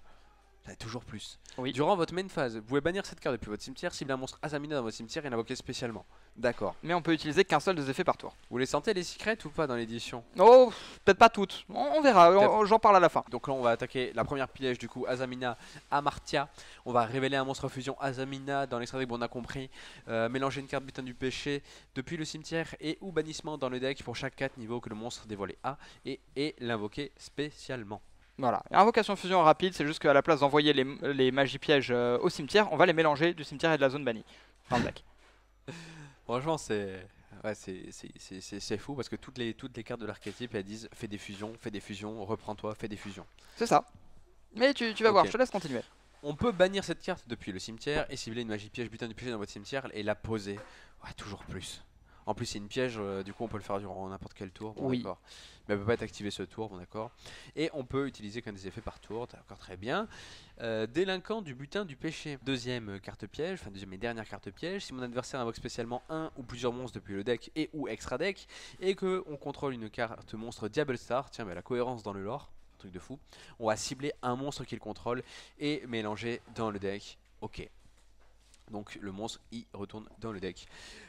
Durant la damage step, si mon monstre Diable Star combat un monstre de l'adversaire, on peut bannir cette carte depuis le cimetière et l'attaque du monstre de l'adversaire est divisée par 2 jusqu'à la fin du tour. Donc il y a vraiment marqué durant la damage step, donc en fait ça va vous faire gagner tous les combats. Félicitations à vous. Bon, du coup c'est une piège plutôt sympa. Alors celle-là elle est plutôt sympa vraiment. Voilà, ça a pas l'air non plus d'être. C'est peut-être la carte de vision comme ça va peut-être être la carte un peu pas en dessous mais. Un peu, mais en fait celle-là elle est intéressante parce que jusque là quand on jouait un deck avec Diable Star, il y avait des gens qui cherchaient une piège intéressante, enfin une piège ou une magie rapide intéressante à poser si on a déjà notre Original Sinful Spoils dans les decks Snake Eyes par exemple. Et la carte qui a été jouée jusque là c'était Silvera, qui est une piège qui permet d'annuler les effets d'une carte sur le terrain. Et c'est pas mal, mais ça c'est une carte qui permet quand même de mélanger un monstre du terrain dans le deck. Ça peut être une interruption potentiellement plus forte en fonction du match-up. Effectivement, et du coup on va finir par la carte magie continue, tromperie du butin du péché. On peut sacrifier un monstre depuis la main et ou terrain et ajouter une carte Azamina depuis le deck à la main. Ok. Donc c'est une magie continue, tuto. Une fois par tour. Une fois par tour de magie continue. Tout va bien. Si un ou plusieurs monstres sont envoyés au cimetière de votre adversaire et que vous contrôlez un monstre Azamina, vous pouvez faire perdre 1500 LP à votre adversaire et si vous le faites, vous gagnez 1500 LP. Donc cette carte là, en plus c'est tuto et en plus elle te fait gagner au time, d'accord? Oui, alors ça te fait gagner au time que si l'adversaire te entrap. Mais d'un autre côté, je sais pas pourquoi il y a cet effet, il n'y en a pas besoin, mais ok. Ouais, c'est un effet bonbon. En plus, c'est un peu, tiens, ouais. Prends l'effet. Tiens, un cadeau. Comme si les descriptions dans les cartes Yu-Gi-Oh c'était pas assez petit. Durant la end phase, si cette carte est dans le cimetière parce qu'elle a été envoyée depuis la zone magie et piège ce tour, tant qu'elle était pas recto, on peut la poser. Donc évidemment, elle s'en va, elle revient. Oui. Voilà, comme les autres cartes d'ailleurs, notamment. Et on peut utiliser chaque effet de tromperie du butin du péché une fois par tour. Maintenant, Mathieu, je te laisse la liberté et la totale la totale liberté de nous expliquer pourquoi ce sera le meilleur deck du prochain format. Oui. Alors, je vais d'abord parler de le deck qui va utiliser toutes les fusions, plus ou moins. Ça va être Chimera Illusion, parce que, comme vous avez vu, on peut utiliser ces monstres avec des magies butin du péché et les effets des magies, mais c'est aussi des monstres qui sont invocables par fusion de manière générique, et le deck Chimera Illusion peut faire ça très très facilement. Donc, oui, ce sera vraiment utilisable là-dedans, et ce sera potentiellement intéressant, parce que c'est vraiment des cartes qui ont une toolbox très intéressante en tant que deck, en tant qu'engine, et qui vont permettre de répondre à des situations sympathiques, de rajouter du ceiling au deck. Donc pourquoi pas. J'avoue que personnellement je suis pas un grand fan du deck Chimera Illusion, mais je comprends l'intérêt et peut-être que ça va me donner envie de le jouer d'ailleurs. Je trouve que c'est intéressant et que ça va provoquer du gameplay potentiellement très intéressant, même si peut-être que ce sera un peu fort. Maintenant, le vrai problème. Les cartes Azamina sont en fait du support Snake Eyes. Voilà, c'est la nouvelle que tout le monde sait. Par contre, ce que tout le monde ne sait peut-être pas, c'est comment est-ce que ça fonctionne exactement. Je vais vous expliquer ce qui se passe quand on fait un one card combo avec la tromperie du butin du péché qu'on vient d'expliquer justement. Le but, ça va être d'activer la tromperie du butin du péché. Et on va aller sacrifier un monstre depuis la main ou le terrain pour ajouter une carte Azamina depuis le deck à la main. On va s'en servir pour aller ajouter depuis le deck à la main Azamina Sacré, qui est la magie normale qui peut faire une fusion. On va ensuite activer Azamina Sacré et on va sacrifier notre tromperie, la magie continue, pour aller invoquer spécialement depuis l'extra deck Semu Ercielago. Si elle est invoquée par fusion, on peut ajouter une carte Azamina ou butin du péché du deck à la main. Elle nous permet donc d'ajouter à notre main Wanted Seeker of the Sinful Spoils, qui est la carte magie rapide qui peut aller chercher Diabellstar. Et on va l'activer pour faire exactement ça, on va tutoriser Diabellstar. Ensuite, on va pouvoir aller utiliser n'importe quelle carte dans notre main, pour aller la défausser et invoquer spécialement Diabellstar, activer son effet pour poser Original Sinful Spoils, qui est, je le rappelle, une carte Snake Eyes, qui est un one card combo dans Snake Eyes tout simplement depuis le deck. Puis on va aller utiliser notre Mu Ercielago et Diabellstar pour invoquer Moon of the Closed Heaven. Donc c'est le lien 2 générique qui permet de faire à elle toute seule toute la loupe Finsmith. Donc on a déjà accès à notre loupe Finsmith et on a Original Sinful Spoils 7. Mais on peut encore prendre des hand traps. Et c'est là que c'est rigolo. On va aller activer l'effet de notre magie normale Azamina Sacré du cimetière, on va remélanger Ercielago du cimetière pour la récupérer en main, et ensuite on va l'activer, et on va envoyer la Snake Eyes Original Sinful Spoils qu'on a posée sur le terrain au cimetière, pour aller invoquer spécialement Rhea Silvera, qui est, je rappelle, quand l'adversaire active une carte ou en effet on peut la sacrifier pour annuler l'effet. Et donc, maintenant, on a une negate. Donc on a une negate sur le terrain, et Moon sur le terrain. Et ensuite on va activer l'effet de Original Sinful Spoils dans le cimetière, on la bannit, on remet Diabellstar sous le deck et on tutorise Snake Eye H depuis le deck à la main, et on n'a pas Normal Summon encore. En gros, en une carte, on se retrouve avec Snake Eye H en main, sans avoir Normal Summon, plus toute la loupe Finsmith disponible, plus une negate. Et tout va bien. Voilà un petit peu la combo qui sera jouée après la sortie de l'extension. Voilà, préparez votre main deck et préparez aussi votre portefeuille, parce que je pense qu'à mon avis, les cartes là-dedans, ça sera très fort et très cher aussi. Voilà. Ok, donc ensuite on va avoir quelques cartes. Bon après là on va attaquer sur des cartes qui je pense vont pas rendre, enfin c'est pas les cartes les plus attendues du set. Donc on va avoir du support du coup maintenant pour parler des gobelins motards. Les Voilà. Goblin Bikers. Voilà, Goblin Bikers. Donc voilà, on va avoir quelques cartes du coup Goblin Bikers. La première, celle-ci, le Gobelin Motard dur à cuire, qui dit que si on contrôle aucun monstre ou si tous les monstres que l'on contrôle sont des gobelins, on peut l'invoquer normalement sans sacrifice. Évidemment, si elle est invoquée normalement ou spécialement, on peut invoquer spécialement un monstre gobelin de niveau 4 ou moins depuis le deck. Ok. Et si cette carte est envoyée au cimetière, on peut cibler une carte sur le terrain et à l'attacher à votre monstre X6 gobelin comme matériel. Okay. Donc en fait, c'est pour faire simple, c'est juste un starter de plus qui peut aussi être du removal. C'est un petit peu, on fait encore ce que faisait déjà le deck Goblin Bikers, on le fait juste un peu mieux et de façon un peu plus consistante et un peu plus résiliente. Ça reste toujours pas incroyable, évidemment. C'est comme Shark en fait, ça rajoute. C'est moins bien. Ça fait des choses en mieux quoi, mais oui. moins bien, ouais. Et on peut même, si tu veux, ne pas regarder les deux autres cartes parce que je crois qu'on a déjà pris un peu de temps, donc peut-être qu'on va accélérer sur le reste de la vidéo. Effectivement, bah écoutez, si vous aimez bien les gobelins motards, de toute manière, je vous ai mis le lien en description pour retrouver l'intégralité du coup de toutes ces cartes. Ou n'hésitez pas à faire pause. Bien sûr, sûr, n'hésitez pas à vous abonner. Voilà, je le redis, mais On peut le réafficher là-haut. mais on peut le réafficher effectivement. Du coup, n'hésitez pas à vous abonner, à nous suivre partout. Pour faire simple, sur il les reste une réseaux. magie et une piège. Voilà, du coup, il reste une magie et une piège pour les gobelins motards. Voilà, du coup, si le deck vous intéresse, n'hésitez pas à aller voir ça en commentaire. Et là, maintenant, on va attaquer une véritable nouveauté. Oui. Si je ne dis pas de bêtises, ça va être le deck, du coup, Primordinéral. Oui, c'est une combinaison de primordial et minéral. Incroyable. Voilà, Ça va tourner autour des monstres normaux. des monstres normaux, effectivement, parce que chacune des cartes précise des effets vis-à-vis des monstres normaux. Donc, par exemple, on va commencer par notre ami le dragon impérial, le dragon primordinéral, qui, du coup, nécessite un sacrifice de monstre normal pour son invocation normale face recto. Donc voilà, donc du coup j'imagine qu'on va pas mal faire d'invocations à la fois normales et utiliser pas mal de monstres du coup normaux. Voilà, Oui. En gros, dans tu vas l'archétype. voir, mais je trouve qu'il est stylé comme archétype. Voilà. Donc durant la main phase de mon adversaire, effet rapide, on peut révéler cette carte de la main et immédiatement après la résolution de cet effet, on peut invoquer normalement un monstre primordinéral. Donc voilà. Du coup, Pour le moment, il n'y a que lui. Ouais. Du coup, il n'y a que lui et les invocations normales qui deviennent des invocations spéciales. C'est juste le nom qui Oui, change oui, parce qu'au c'est final, ça. ça n'a plus d'intérêt. Enfin, l'invocation normale, normalement, Enfin, c'est. techniquement, pendant notre tour, on peut pas le faire en extra norme. Oui, voilà, ouais. Parce que le terme normal maintenant, c'est. C'est plus ce que c'était. C'est plus ce que c'était mieux avant. C'était mieux avant. Aïe aïe aïe. Donc ensuite, si cette carte est invoquée par sacrifice, on peut appliquer ses effets dans l'ordre. Déjà, on va annuler les effets de tous les monstres actuellement contrôlés par mon adversaire. Voilà. Et on va bannir tous les monstres contrôlés par mon adversaire des mêmes types et ou attributs que les monstres normaux dans notre cimetière.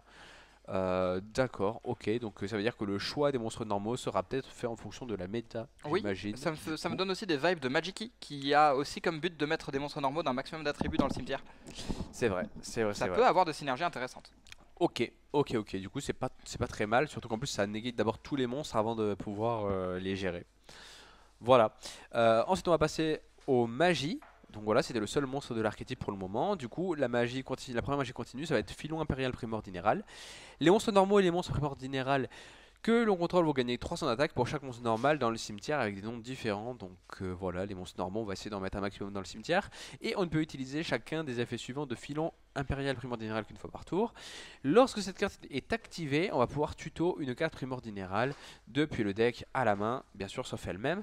Et on peut déclarer un nom de monstre normal et invoquer spécialement un monstre normal de ce nom depuis la main, deck et ou cimetière. Et aussi, on ne peut pas activer les effets des monstres invoqués spécialement le reste de ce tour. Donc on est entre guillemets restrict aux monstres normaux C'est ça. et aux effets des monstres qui sont invoqués normalement. C'est ça, mais on n'est pas Wow. obligé d'utiliser cet effet, on peut juste activer la carte en tant que searcher pour une carte de l'archétype. Et la carte de l'archétype qui nous intéresse, c'est justement celle qui est juste après, qui est le tremblement primordinéral, qui nous permet de payer 2000 points de vie et déclarer un nom de monstre normal. Et qui pour le... C'est quoi? C'est jusqu'à la fin du tour adverse, les monstres normaux du non déclaré et les monstres primordinéral ne sont pas destructibles au combat. Et si on a activé cette carte alors qu'on n'avait pas de monstre sur le terrain, on peut invoquer un monstre normal du non déclaré depuis le deck en défense. Donc c'est un deuil imprévu, en gros. Et comme elle est tutorisable par la magie continue qu'on a vu juste avant, ça nous permet d'avoir 6 copies supplémentaires de deuil imprévu si ça nous intéresse. Les joueurs de plantes, je vous regarde droit dans les yeux, vous pourrez invoquer Lokai. D'accord, du coup, c'est du support Sun Avalon. Non, Ça peut l'être. ça peut l'être. Et ensuite, si mon adversaire invoque normalement un monstre, on peut bannir cette carte depuis le cimetière et cibler un monstre normal que l'on contrôle ou dans mon cimetière. On va bannir un monstre sur le terrain avec une attaque inférieure. Du coup, on va jouer des monstres niveau 4. On va jouer Gemini Elf. On va peut-être invoquer bannir- Blue Eyes si on veut utiliser cet effet là. Oui, on va utiliser Blue Eyes. C'est vrai que c'est du support Blue Eyes. Il n'y a pas voilà. écrit de maximum niveau 4 sur C'est ces vrai qu'il n'y a cartes-là. pas écrit maximum niveau 4, effectivement. Voilà, et c'est une magie rapide, bien sûr, vous pourrez le faire durant le tour de chaque joueur. Ça permet aussi de dire le fait que ce soit une magie rapide. Si on veut jouer vraiment un deck avec beaucoup de monstres normaux et qu'on veut profiter de deuil imprévu, on peut faire deuil imprévu, chaîne la magie et on peut résoudre les deux. Donc on peut avoir 2 deuils imprévus qui se résolvent même si les deux demandent de normalement n'avoir aucun monstre sur le terrain. Effectivement, effectivement. Deuxième magie rapide, qui est de révéler un monstre normal ou carte primordinéral de la main et cibler une carte face recto sur le terrain. Pour annuler ses effets et la bannir. Voilà. La Tout deuxième simplement. condition, c'est que si on contrôle un monstre normal ou un monstre primordinéral de minimum niveau 5, on n'a pas besoin de révéler. Mais en gros, c'est négate les effets d'une carte puis la banne. C'est plutôt fort. Franchement, c'est une très bonne carte. Ouais, effectivement. Bon, ça reste une carte sur le terrain, donc vous ne pouvez pas annuler des entraps avec ça, mais c'est déjà très très bien. Oui, mais dans les decks qui vont jouer des monstres normaux, je pense que c'est une carte vraiment incroyable parce que elle permet juste de révéler un monstre normal dans la main et negate bannir, c'est très très fort. Effectivement, effectivement. Et durant la main phase, si on contrôle un monstre primordial, on peut poser cette carte depuis le cimetière. Du coup, la carte qui se recycle toute seule. Ok. Donc, encore une carte qui est très très forte, qui est très sympa. Une piège, du coup, primordial. C'est ouvreur, primordial.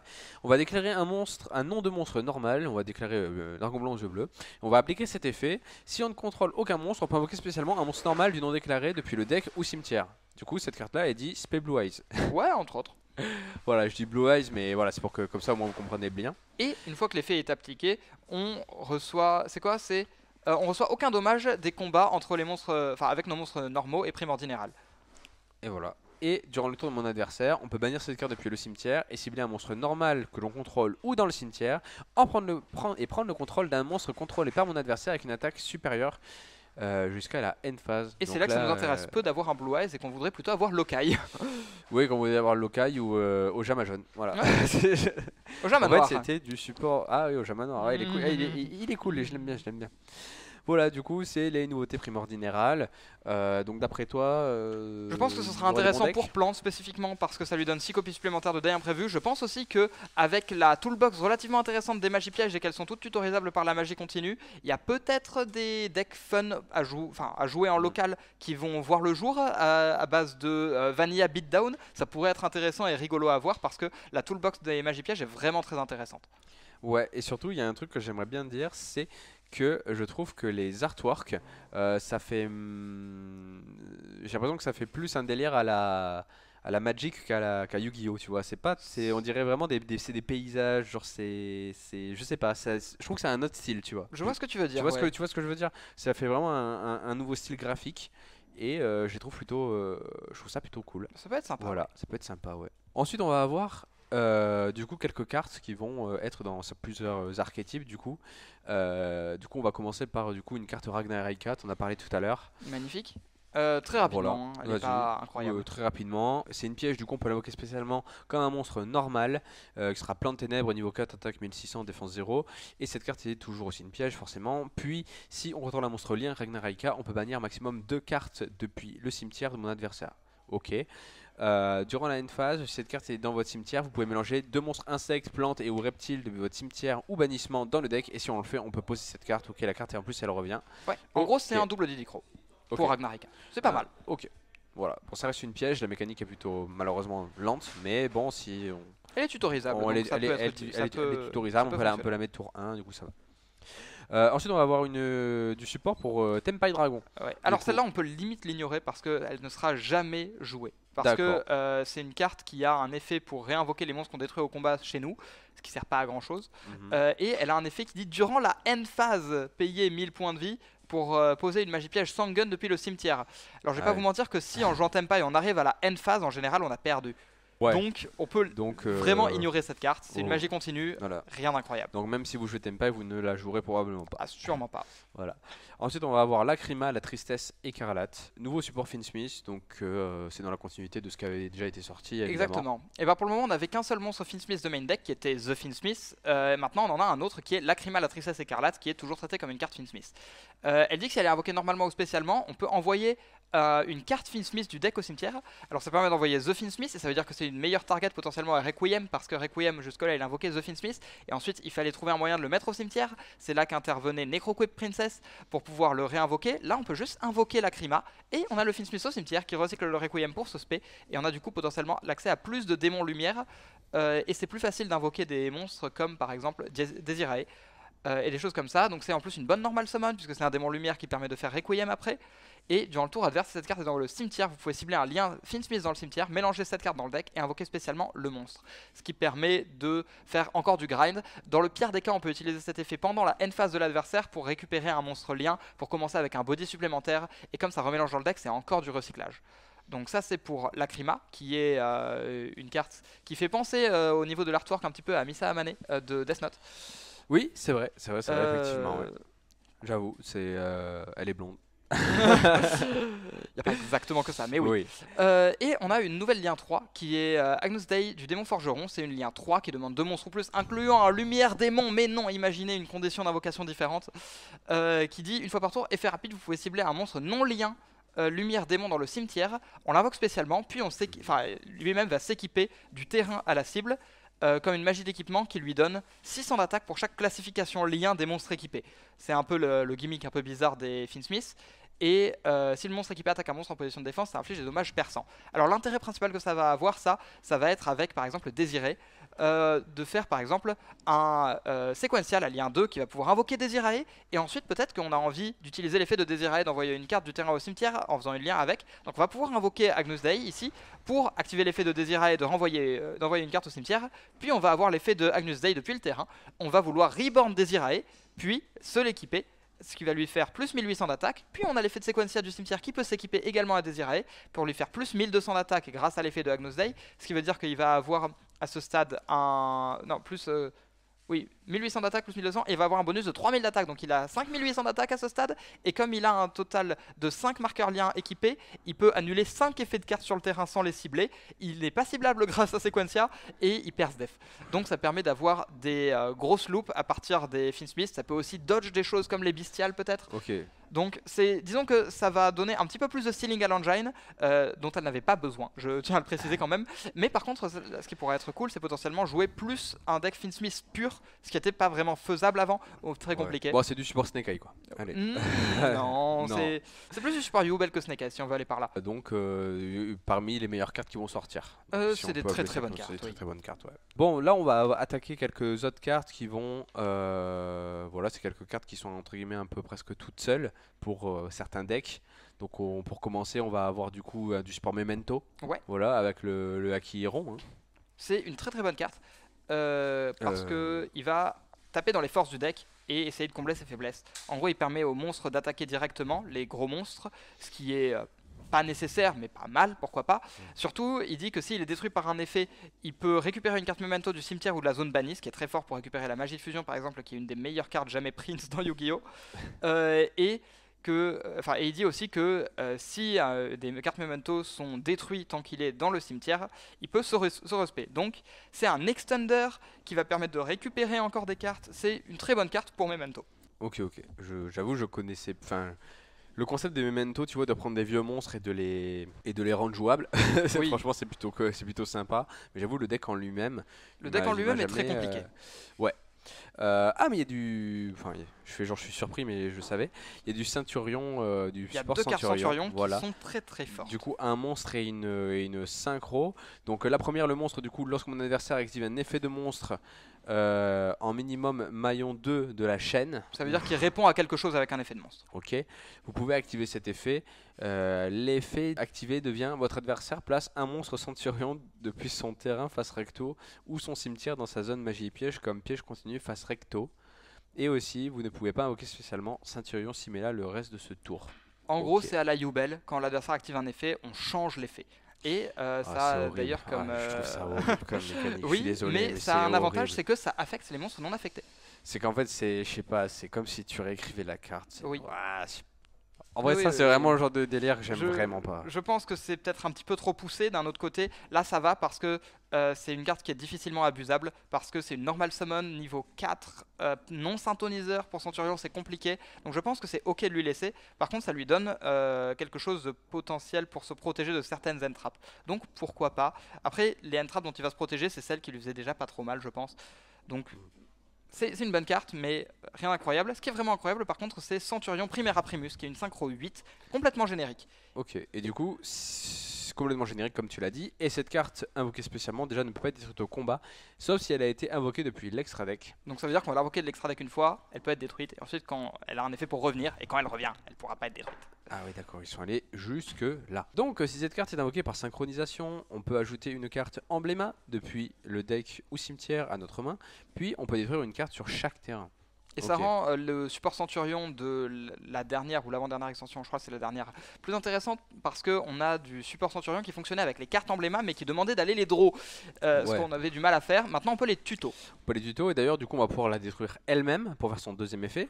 Du coup, si une ou plusieurs cartes Centurion face recto que vous contrôlez quittent le terrain par un effet de carte de l'adversaire, on peut invoquer spécialement cette carte depuis le cimetière. Donc en fait, on va elle-même, elle arrive, on va la détruire elle-même plus une carte en face. Et quand l'adversaire Effet. enlève quelque chose, elle pourra revenir ensuite Et et, voilà. elle sera indestructible au combat. Voilà.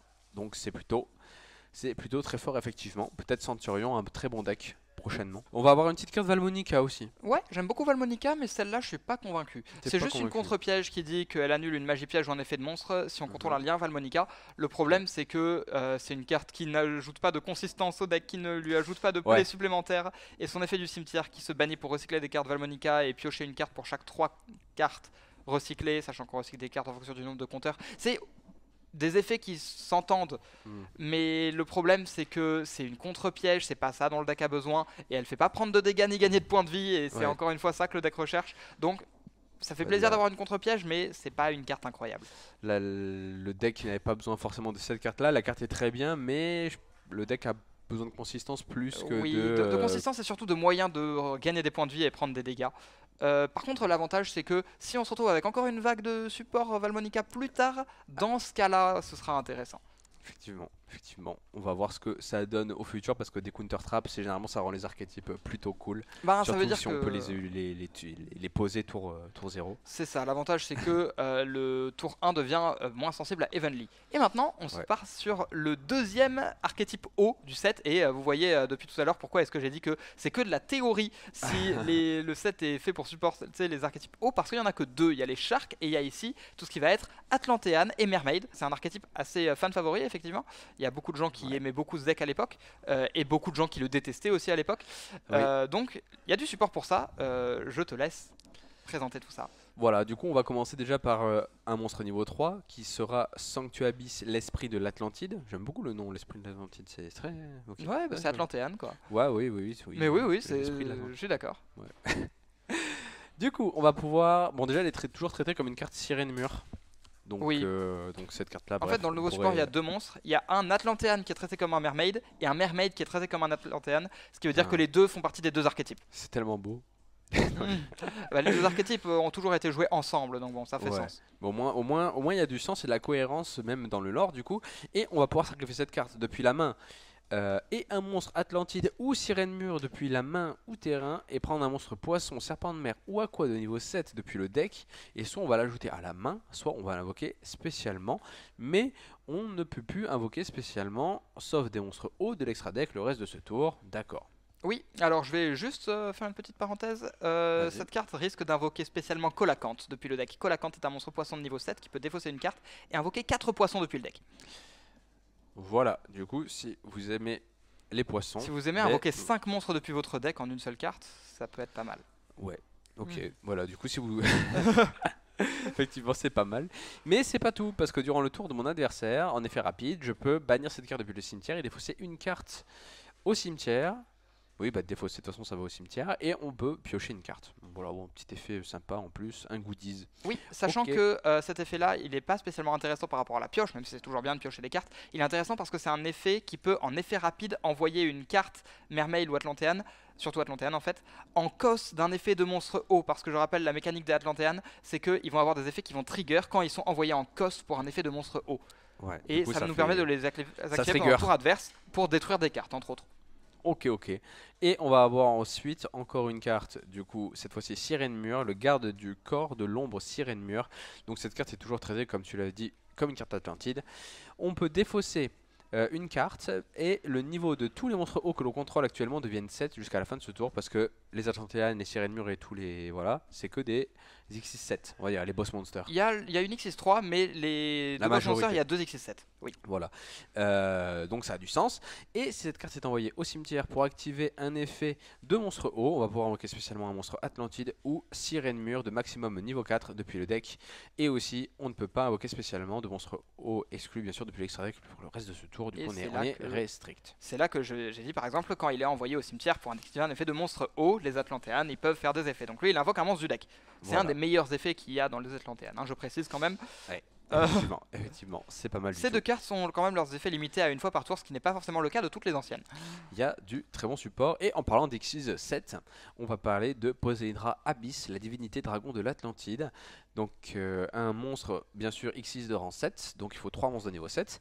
Une fois par tour, on peut aussi invoquer par Xyz du coup cette carte-là en utilisant un monstre Xyz Atlantide ou Sirène Mur que l'on contrôle. Ah oui. Donc ça veut dire que si on a déjà un monstre Xyz, on peut rank up. Bah, c'est Pour surtout faire simple. qu'on n'a pas besoin des 3 niveaux 7 parce qu'il y a un autre Xyz de l'archétype qui demande juste 2 niveaux 7 celui-là. Voilà, du coup il faut 2 niveaux 7 et avec lui on peut le mettre par-dessus. Exactement, et il y a aussi une Xyz 3 qui demande je crois 3 niveaux 3 par contre. Mais donc si on Ok. a soit 3 niveaux 3 soit 2 niveaux 7 on peut quand même y avoir accès. C'est pas une D'accord. carte qu'on va faire au tour 0, sauf pour faire des combos tu verras. Mais c'est surtout une carte qui est excellente pour breakboard. Je te laisse lire son effet, tu vas voir, il est incroyable. Ouais. Du coup, une fois par tour, on peut détacher 2 matériels de cette carte et envoyer un monstre haut de la main ou du deck au cimetière et renvoyer maximum 3 cartes contrôlées par mon adversaire à la main. Donc un effet assez incroyable. Alors, Bounce 3 c'est très fort, surtout Bounce que comme 3, il va envoyer du deck au cimetière c'est en bien. cost, on va ensuite trigger l'effet du monstre. Ah oui, et du coup ça va trigger tous les effets de tous les Exactement. Atlantéennes, etc. Ok, très très fort. Si cette carte invoquée par Xyz est envoyée au cimetière, on peut défausser une carte au cimetière et invoquer spécialement 3 monstres poissons, serpents de mer et ou aqua de max niveau 3 depuis la main et ou cimetière, d'accord. Donc en plus même quand il s'en va, il ramène ses potes, donc c'est très fort. Et c'est dans cette très situation fort. qu'on veut potentiellement le faire au tour 0 parce qu'il nous suffit de le link off pour déclencher cet effet. Tout à fait. Pour Et en extend. parlant de Link, tiens, transition incroyable, un lien Sirène Mur du coup qui s'appelle Neptabis, le Sirène Mur royal. Du coup c'est un lien 3 avec 2400 d'attaque. Donc il faut 2 monstres ou plus, mais il faut au moins qu'il y ait un poisson, serpent de mer ou aqua inclus. Votre adversaire ne peut pas cibler les monstres hauts pointés par cette carte par des effets de carte, d'accord. Vous ne pouvez utiliser chacun des effets que toi par tour. Si un ou plusieurs monstres hauts sont envoyés au cimetière pour activer un effet de carte, vous pouvez prendre une magie d'équipement Abyss depuis votre deck ou cimetière et soit ajouter-le à votre main, soit équiper-la à cette carte. Alors les anciennes c'était des negate passifs de magie et pièges. Les écailles, je sais plus quoi, j'ai oublié leur nom, mais en gros c'était à la manière de la nouvelle magie d'équipement Angelica's Ring. C'est des cartes qui disent quand l'adversaire active une carte magie, annulez-la à la résolution, quelque chose comme ça. Il y en a une nouvelle que on va pouvoir lire après avoir fini de lire ce monstre lien. Je vais juste dire que quand j'ai commencé à lire le monstre, j'avais peur que ce soit quelque chose du style de Simorgh, la Link Simorgh, Ah parce oui. qu'il a beaucoup de similitudes, comme le fait de ne pas pouvoir target, les conditions d'invocation, les zones. Finalement, non, nous avons été sauvés. Voilà, parce qu'au moment on pourra pas invoquer spécialement la statue barrière de l'eau. Exactement, j'avais très peur de ça. Ouais, effectivement. Si cette carte en position de son propriétaire est détruite par une carte de l'adversaire, on peut ajouter un monstre Atlantide au Sirène Mur depuis le deck à la main. Ok, donc très fort aussi. Une tuto, Une tuto s'il se fait gérer. ouais, très cool. Ensuite, on va attaquer quelques magies. Voilà, du coup, les 2 magies de l'archétype. Ce sera la carte magie du coup Picabis de Trena. Qui est la carte Triena. qui est la carte tutorisable par le lien. Triana. Voilà. On va pouvoir invoquer spécialement un monstre Atlantide ou Sirène Mur depuis la main et au cimetière. Et si on le fait, on va l'équiper avec cette carte. D'accord. Si le monstre équipé va être détruit au combat ou par un effet de carte, on peut envoyer cette carte au cimetière à la place. Donc on va dire que ça c'est la base des magies d'équipement. On peut bannir cette carte depuis le cimetière, puis cibler maximum 3 monstres, poissons, sapins de mer et aqua dans le cimetière et au banni. Et on va les remélanger dans le deck. C'est un peu du recyclage. Elle est plutôt On sympa recycle, cette carte. c'est plutôt cool. Voilà, une Monster Reborn qui permet de recycler. Exactement. Cool. Et on a Voilà. fini avec les Mermaids et Atlantéennes. Il y a une carte après qui est un petit peu liée, mais on y arrive juste après. Je tiens quand même à préciser que je suis content parce que j'avais un peu peur quand j'ai vu que c'était du support Mermaid Atlantéenne d'avoir des end loops parce que c'est une des choses que faisait le deck historiquement. Il faisait beaucoup de end loops et j'avais peur qu'on tombe là-dessus et finalement non. Donc je sais pas si les end loops qu'on faisait avant ont été facilités par ça. Je suppose que oui. Glagla Ouais, entre Eh autres, et il y a déjà, je crois qu'il y a un Mermaid qui peut end loop aussi ou un Atlantéenne, je sais plus.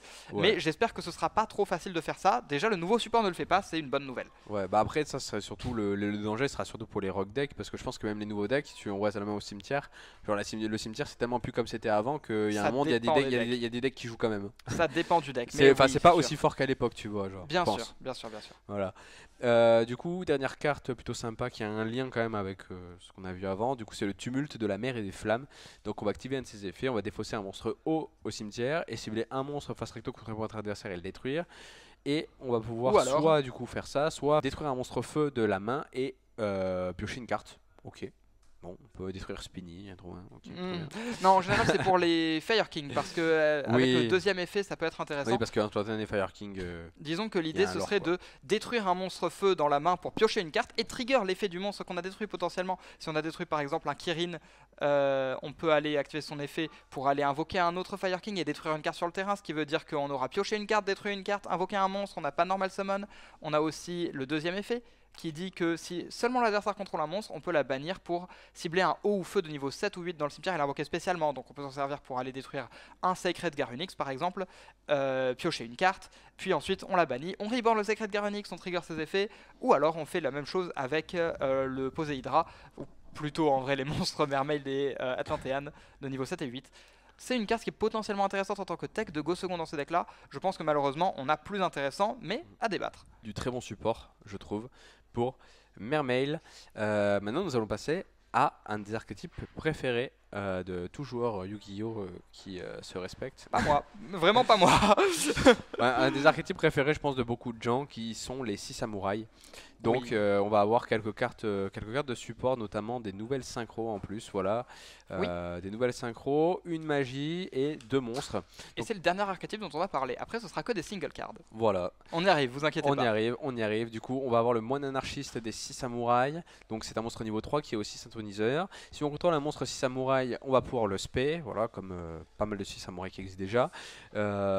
Mais on peut l'invoquer spé que de cette façon qu'une fois par tour, d'accord. Ensuite, on va pouvoir utiliser chacun des effets suivants qu'une fois par tour. Si cette carte est envoyée depuis le terrain au cimetière, vous pouvez ajouter une magie jeu rapide 6 samouraïs depuis votre deck à la main. Donc ça laisse, comme samouraï c'est un archétype qui est très vieux, ça vous laisse un éventail de possibilités déjà qui est assez incroyable, assez colossal. Et un monstre 6 samouraïs qui a été invoqué par synchronisation en utilisant cette carte comme matériel va gagner cet effet. Les niveaux de tous les monstres contrôlés par votre adversaire sont réduits de 1. Donc le but, c'est un peu de embrouiller sa stratégie si jamais il joue des synchros ou des Xyz. Voilà, ça veut dire que si le gars, son extra c'est que des X64, et ben tous ces monstres niveau 4 ils passent niveau 3 et du coup il sera en mode ah bah je peux pas jouer. Exactement. Compliqué. Ce sera moins fort contre Shark parce que Shark pourra toujours être traité comme un niveau 3 ou 5 pour faire des Ouais, invocations oui. et il n'est pas obligé de passer par les niveaux 4. Effectivement, mais je suis sûr il y a des decks qui s'appelaient détruire. Ah, il y en a. Juste- Goblin juste- Bikers par exemple. Ouais, par exemple. Ensuite, on va avoir du coup un deuxième monstre, du coup l'instructeur des 6 samouraïs.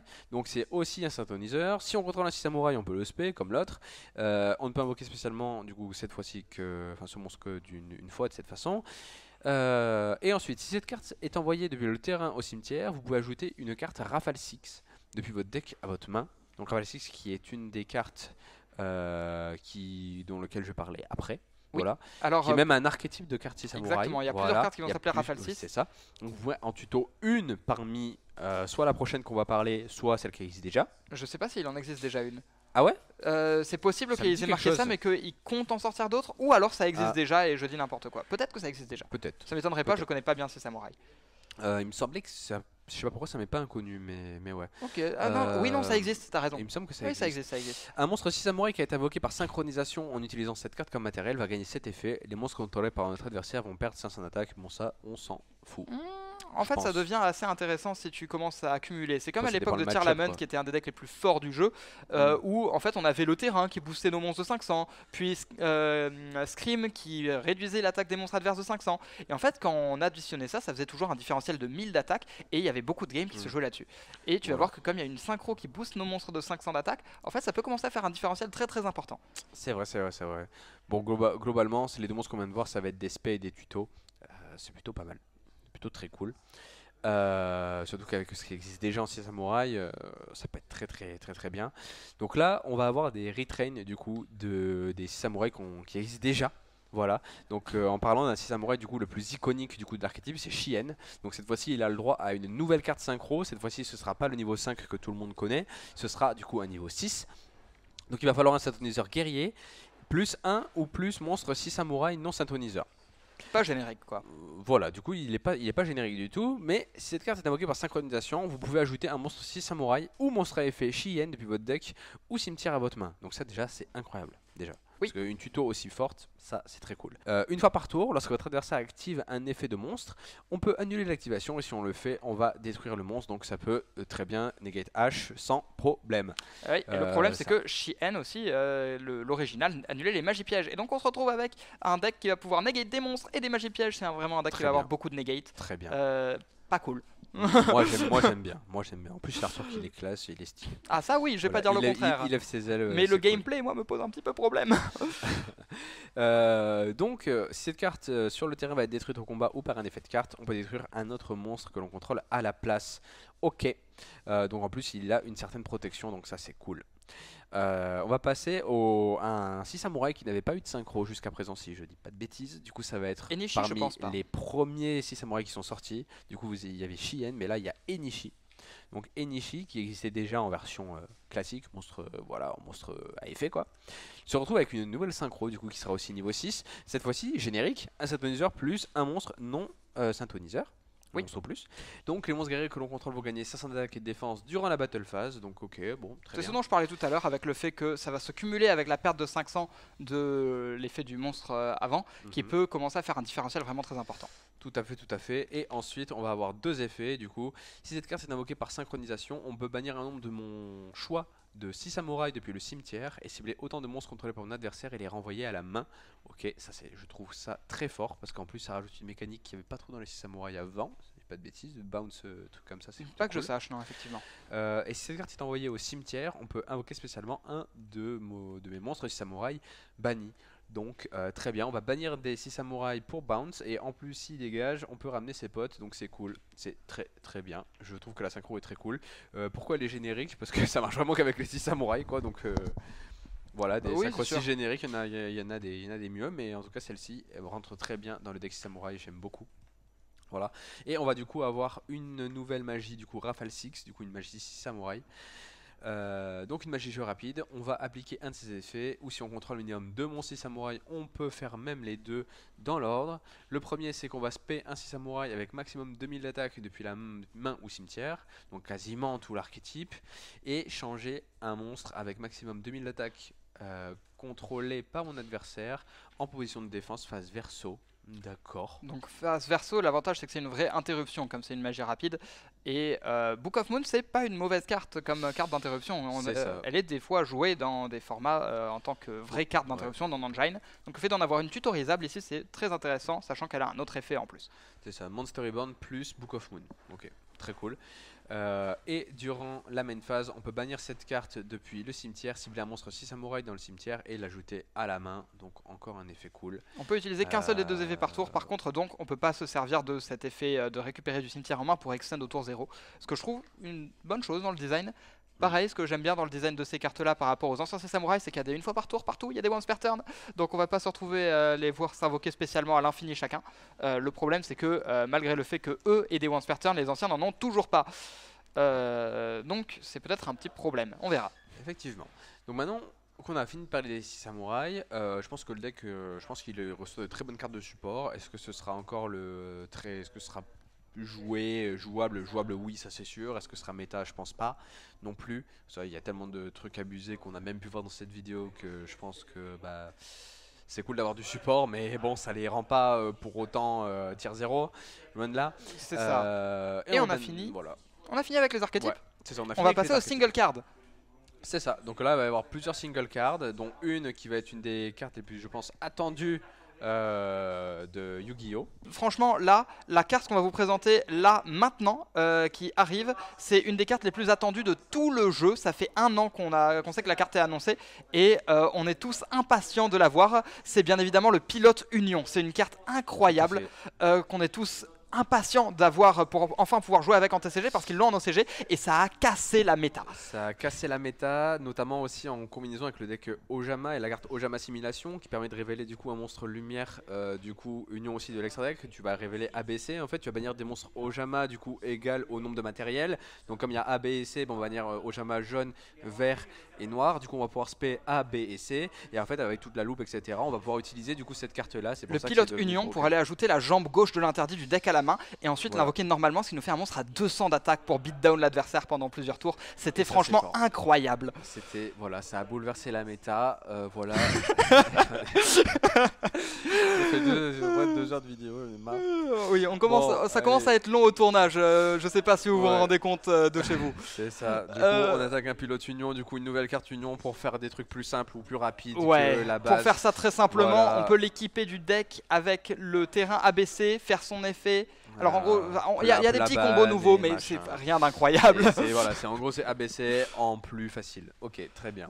Ensuite on va avoir du coup une nouvelle charmeuse. Du coup c'est Eria qui La a une canalisatrice nouvelle de carte. l'eau. C'est une Charmer qui est basée sur la Charmer Win, qui est vent de niveau 5 et qui peut se défausser avec un autre vent pour tuto un monstre qui aurait moins d'attaque que l'autre monstre défaussé ou plus d'attaque, je sais plus.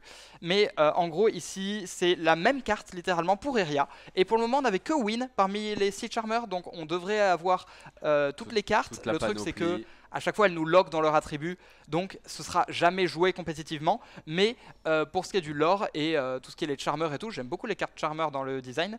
Je pense que c'est sympa qu'on en ait une deuxième et on aura les autres qui vont arriver au fur et à mesure. Parce que Win, ça fait plusieurs années qu'on l'a et qu'on ait enfin la deuxième, c'est cool, même si elle est pas très forte. On va avoir Morganite exaltante de fin.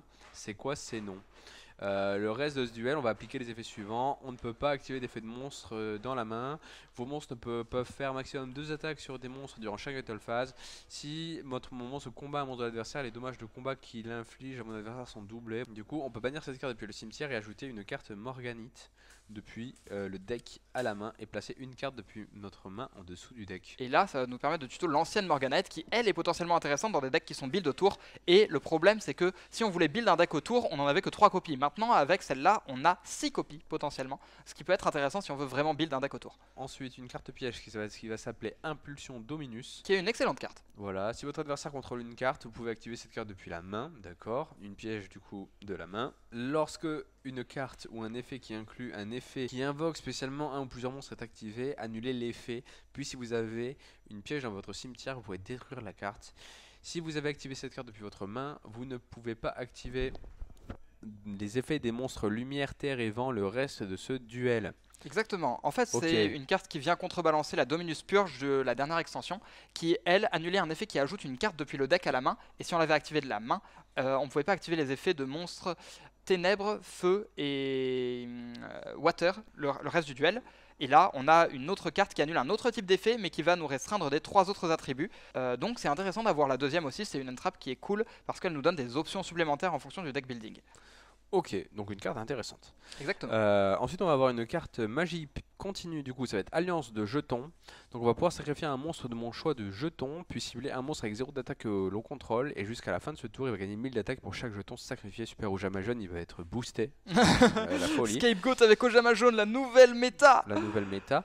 Et aussi, il peut faire autant d'attaques sur des monstres durant chaque battle phase. Ah ouais. Donc en gros, tu sacrifies les 4 Scapegoat, il gagne 4000 d'attaque, il peut attaquer 4 Ojama monstres. Jaune qui 4000, 4000, 4000. Ojama Jaune plus Wow. fort que Borellen Dragon, voilà. Voilà, il passe Ojama Jaune, il va passer tous les monstres que vous voulez. Voilà, et à la fin de la battle phase de mon adversaire, je peux invoquer spécialement un nombre de jetons Alliance qui sont bête terre niveau 1 avec attaque 0 et défense 0 inférieur ou égal au nombre de jetons détruits durant cette battle phase. D'accord, une carte pour l'archétype jeton, parce que maintenant, après l'archétype normal, on a des archétypes jetons, ils vont nous faire des Exactement. archétypes avec toutes les mécaniques du jeu de base. Je crois Plutôt, que ils vont nous faire des archétypes, genre, je sais pas. Bon, non, je sais pas. je pense que l'archétype jeton c'est duel avatar déjà. Oui, c'est vrai, c'est pas faux. Ensuite, on va avoir la carte que j'attends le plus de ce set, c'est le succès scolaire saisonnière survolé. Ah bah il est vraiment rigolote cette carte, elle est... Ça va sûrement pas jouer en compétition mais elle est très rigolote. Du coup, on va activer cette carte en plaçant 5 compteurs succès sur elle. Du coup, si vous n'avez pas trop de succès dans la vie, bah activez cette carte là, au moins vous aurez 5 compteurs de succès. Ça Donc fera ce beaucoup de sera- succès. Ça fera beaucoup de succès, du coup c'est plutôt cool. Si un ou plusieurs monstres sont invoqués spécialement depuis l'extra deck, et ou une ou plusieurs cartes sont envoyées depuis le deck au cimetière par un effet de magie piège. Mais toujours plus compliqué. Mais oui, retirer un compteur survolé. Ouais, retirer Succès, un compteur plutôt. succès de cette carte, Comme puis ça on perd du succès.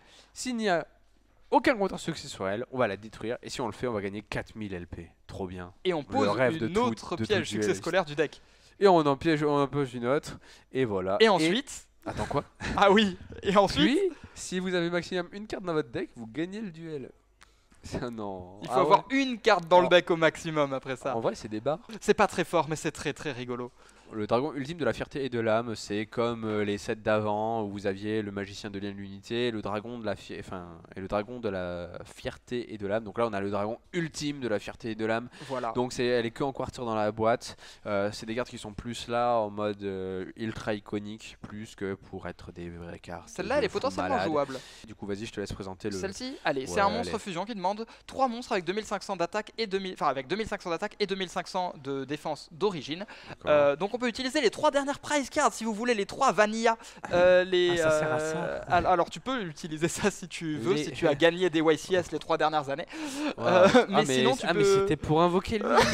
Mais on m'avait pas dit aussi, il fallait que je trade pour avoir des monstres normaux qui servent à rien, Eh pour oui, invoquer une fusion qui sera à peu près passable. Ou alors tu Trop peux bien. utiliser les magiciens de l'air et de l'unité et toutes les machins Mais comme ça. oui. Et en gros, une fois qu'il est là, il peut pas être détruit par effet adverse et il peut pas être ciblé par les effets adverses. Il a 4500 d'attaque et tant qu'on a minimum 25 cartes dans le cimetière, il gagne 4500 d'attaque défense, donc il passe à 9000 attaque défense. Il est énorme. Et si l'adversaire a minimum 25 cartes dans son cimetière, on peut détruire toutes les cartes contrôlées par l'adversaire.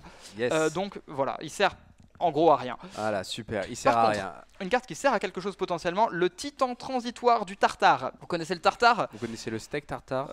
C'est super bon. Je parlais pas de lui.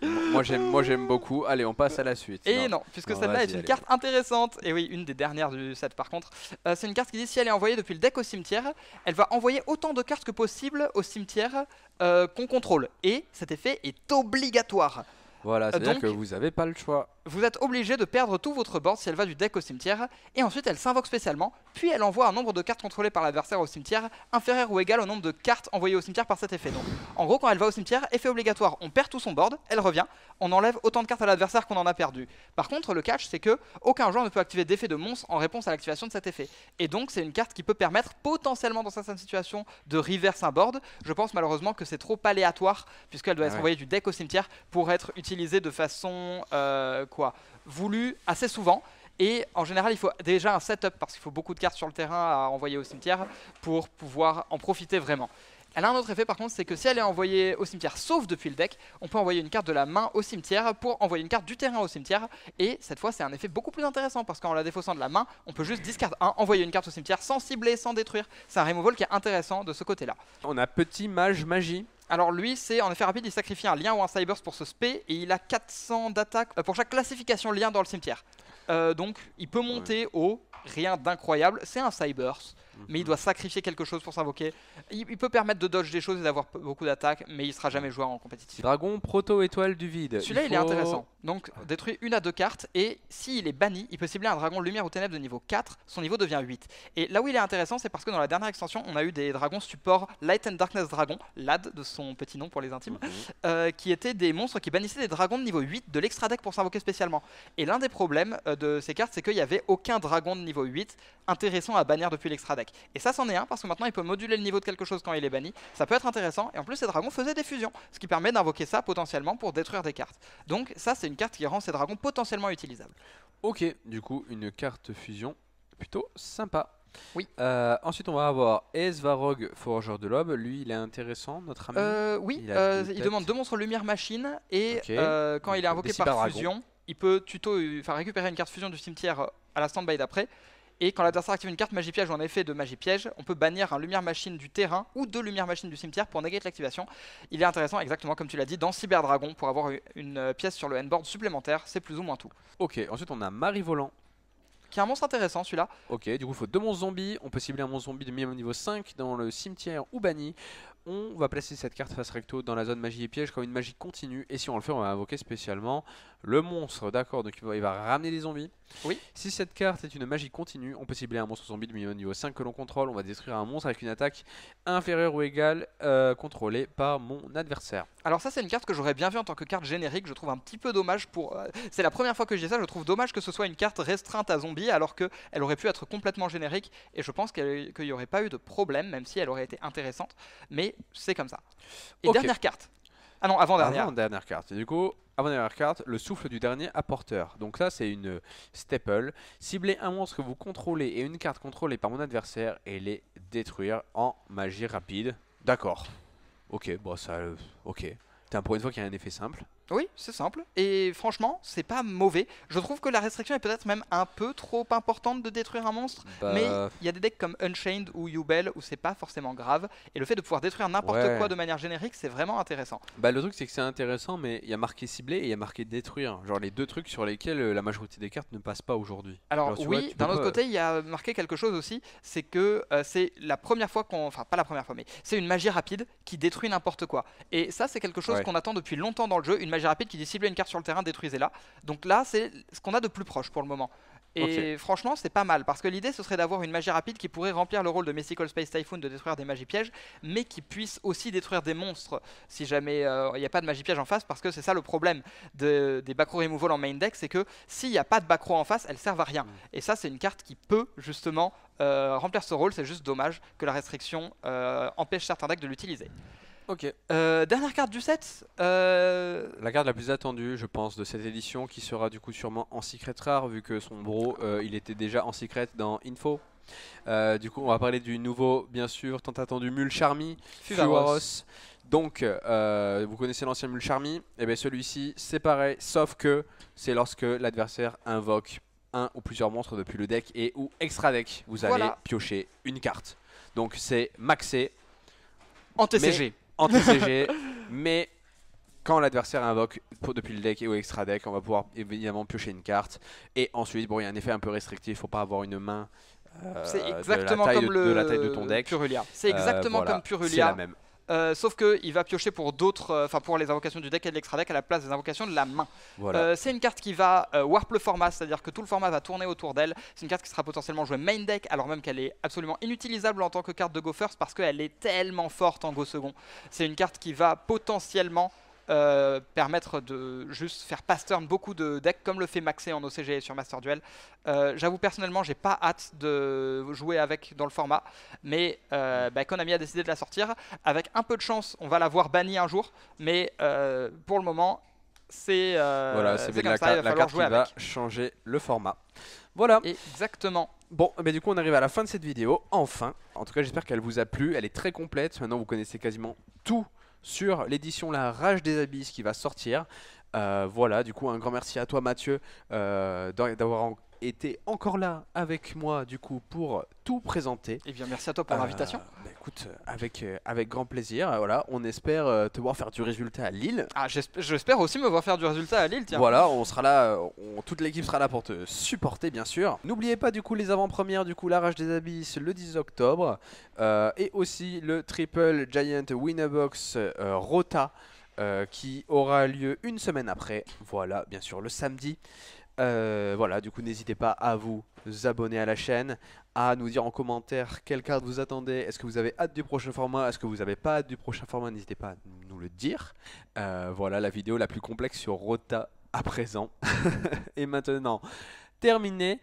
Sur ce, on vous souhaite une très bonne soirée, journée, après-midi, voilà, matinée, café, midi, café, pause déjeuner, voilà, break, tout ce que vous insomnie, voulez. ce que vous voulez. Voilà, il n'y a pas de souci. Et on se dit à la prochaine pour de futures vidéos. Allez, ciao!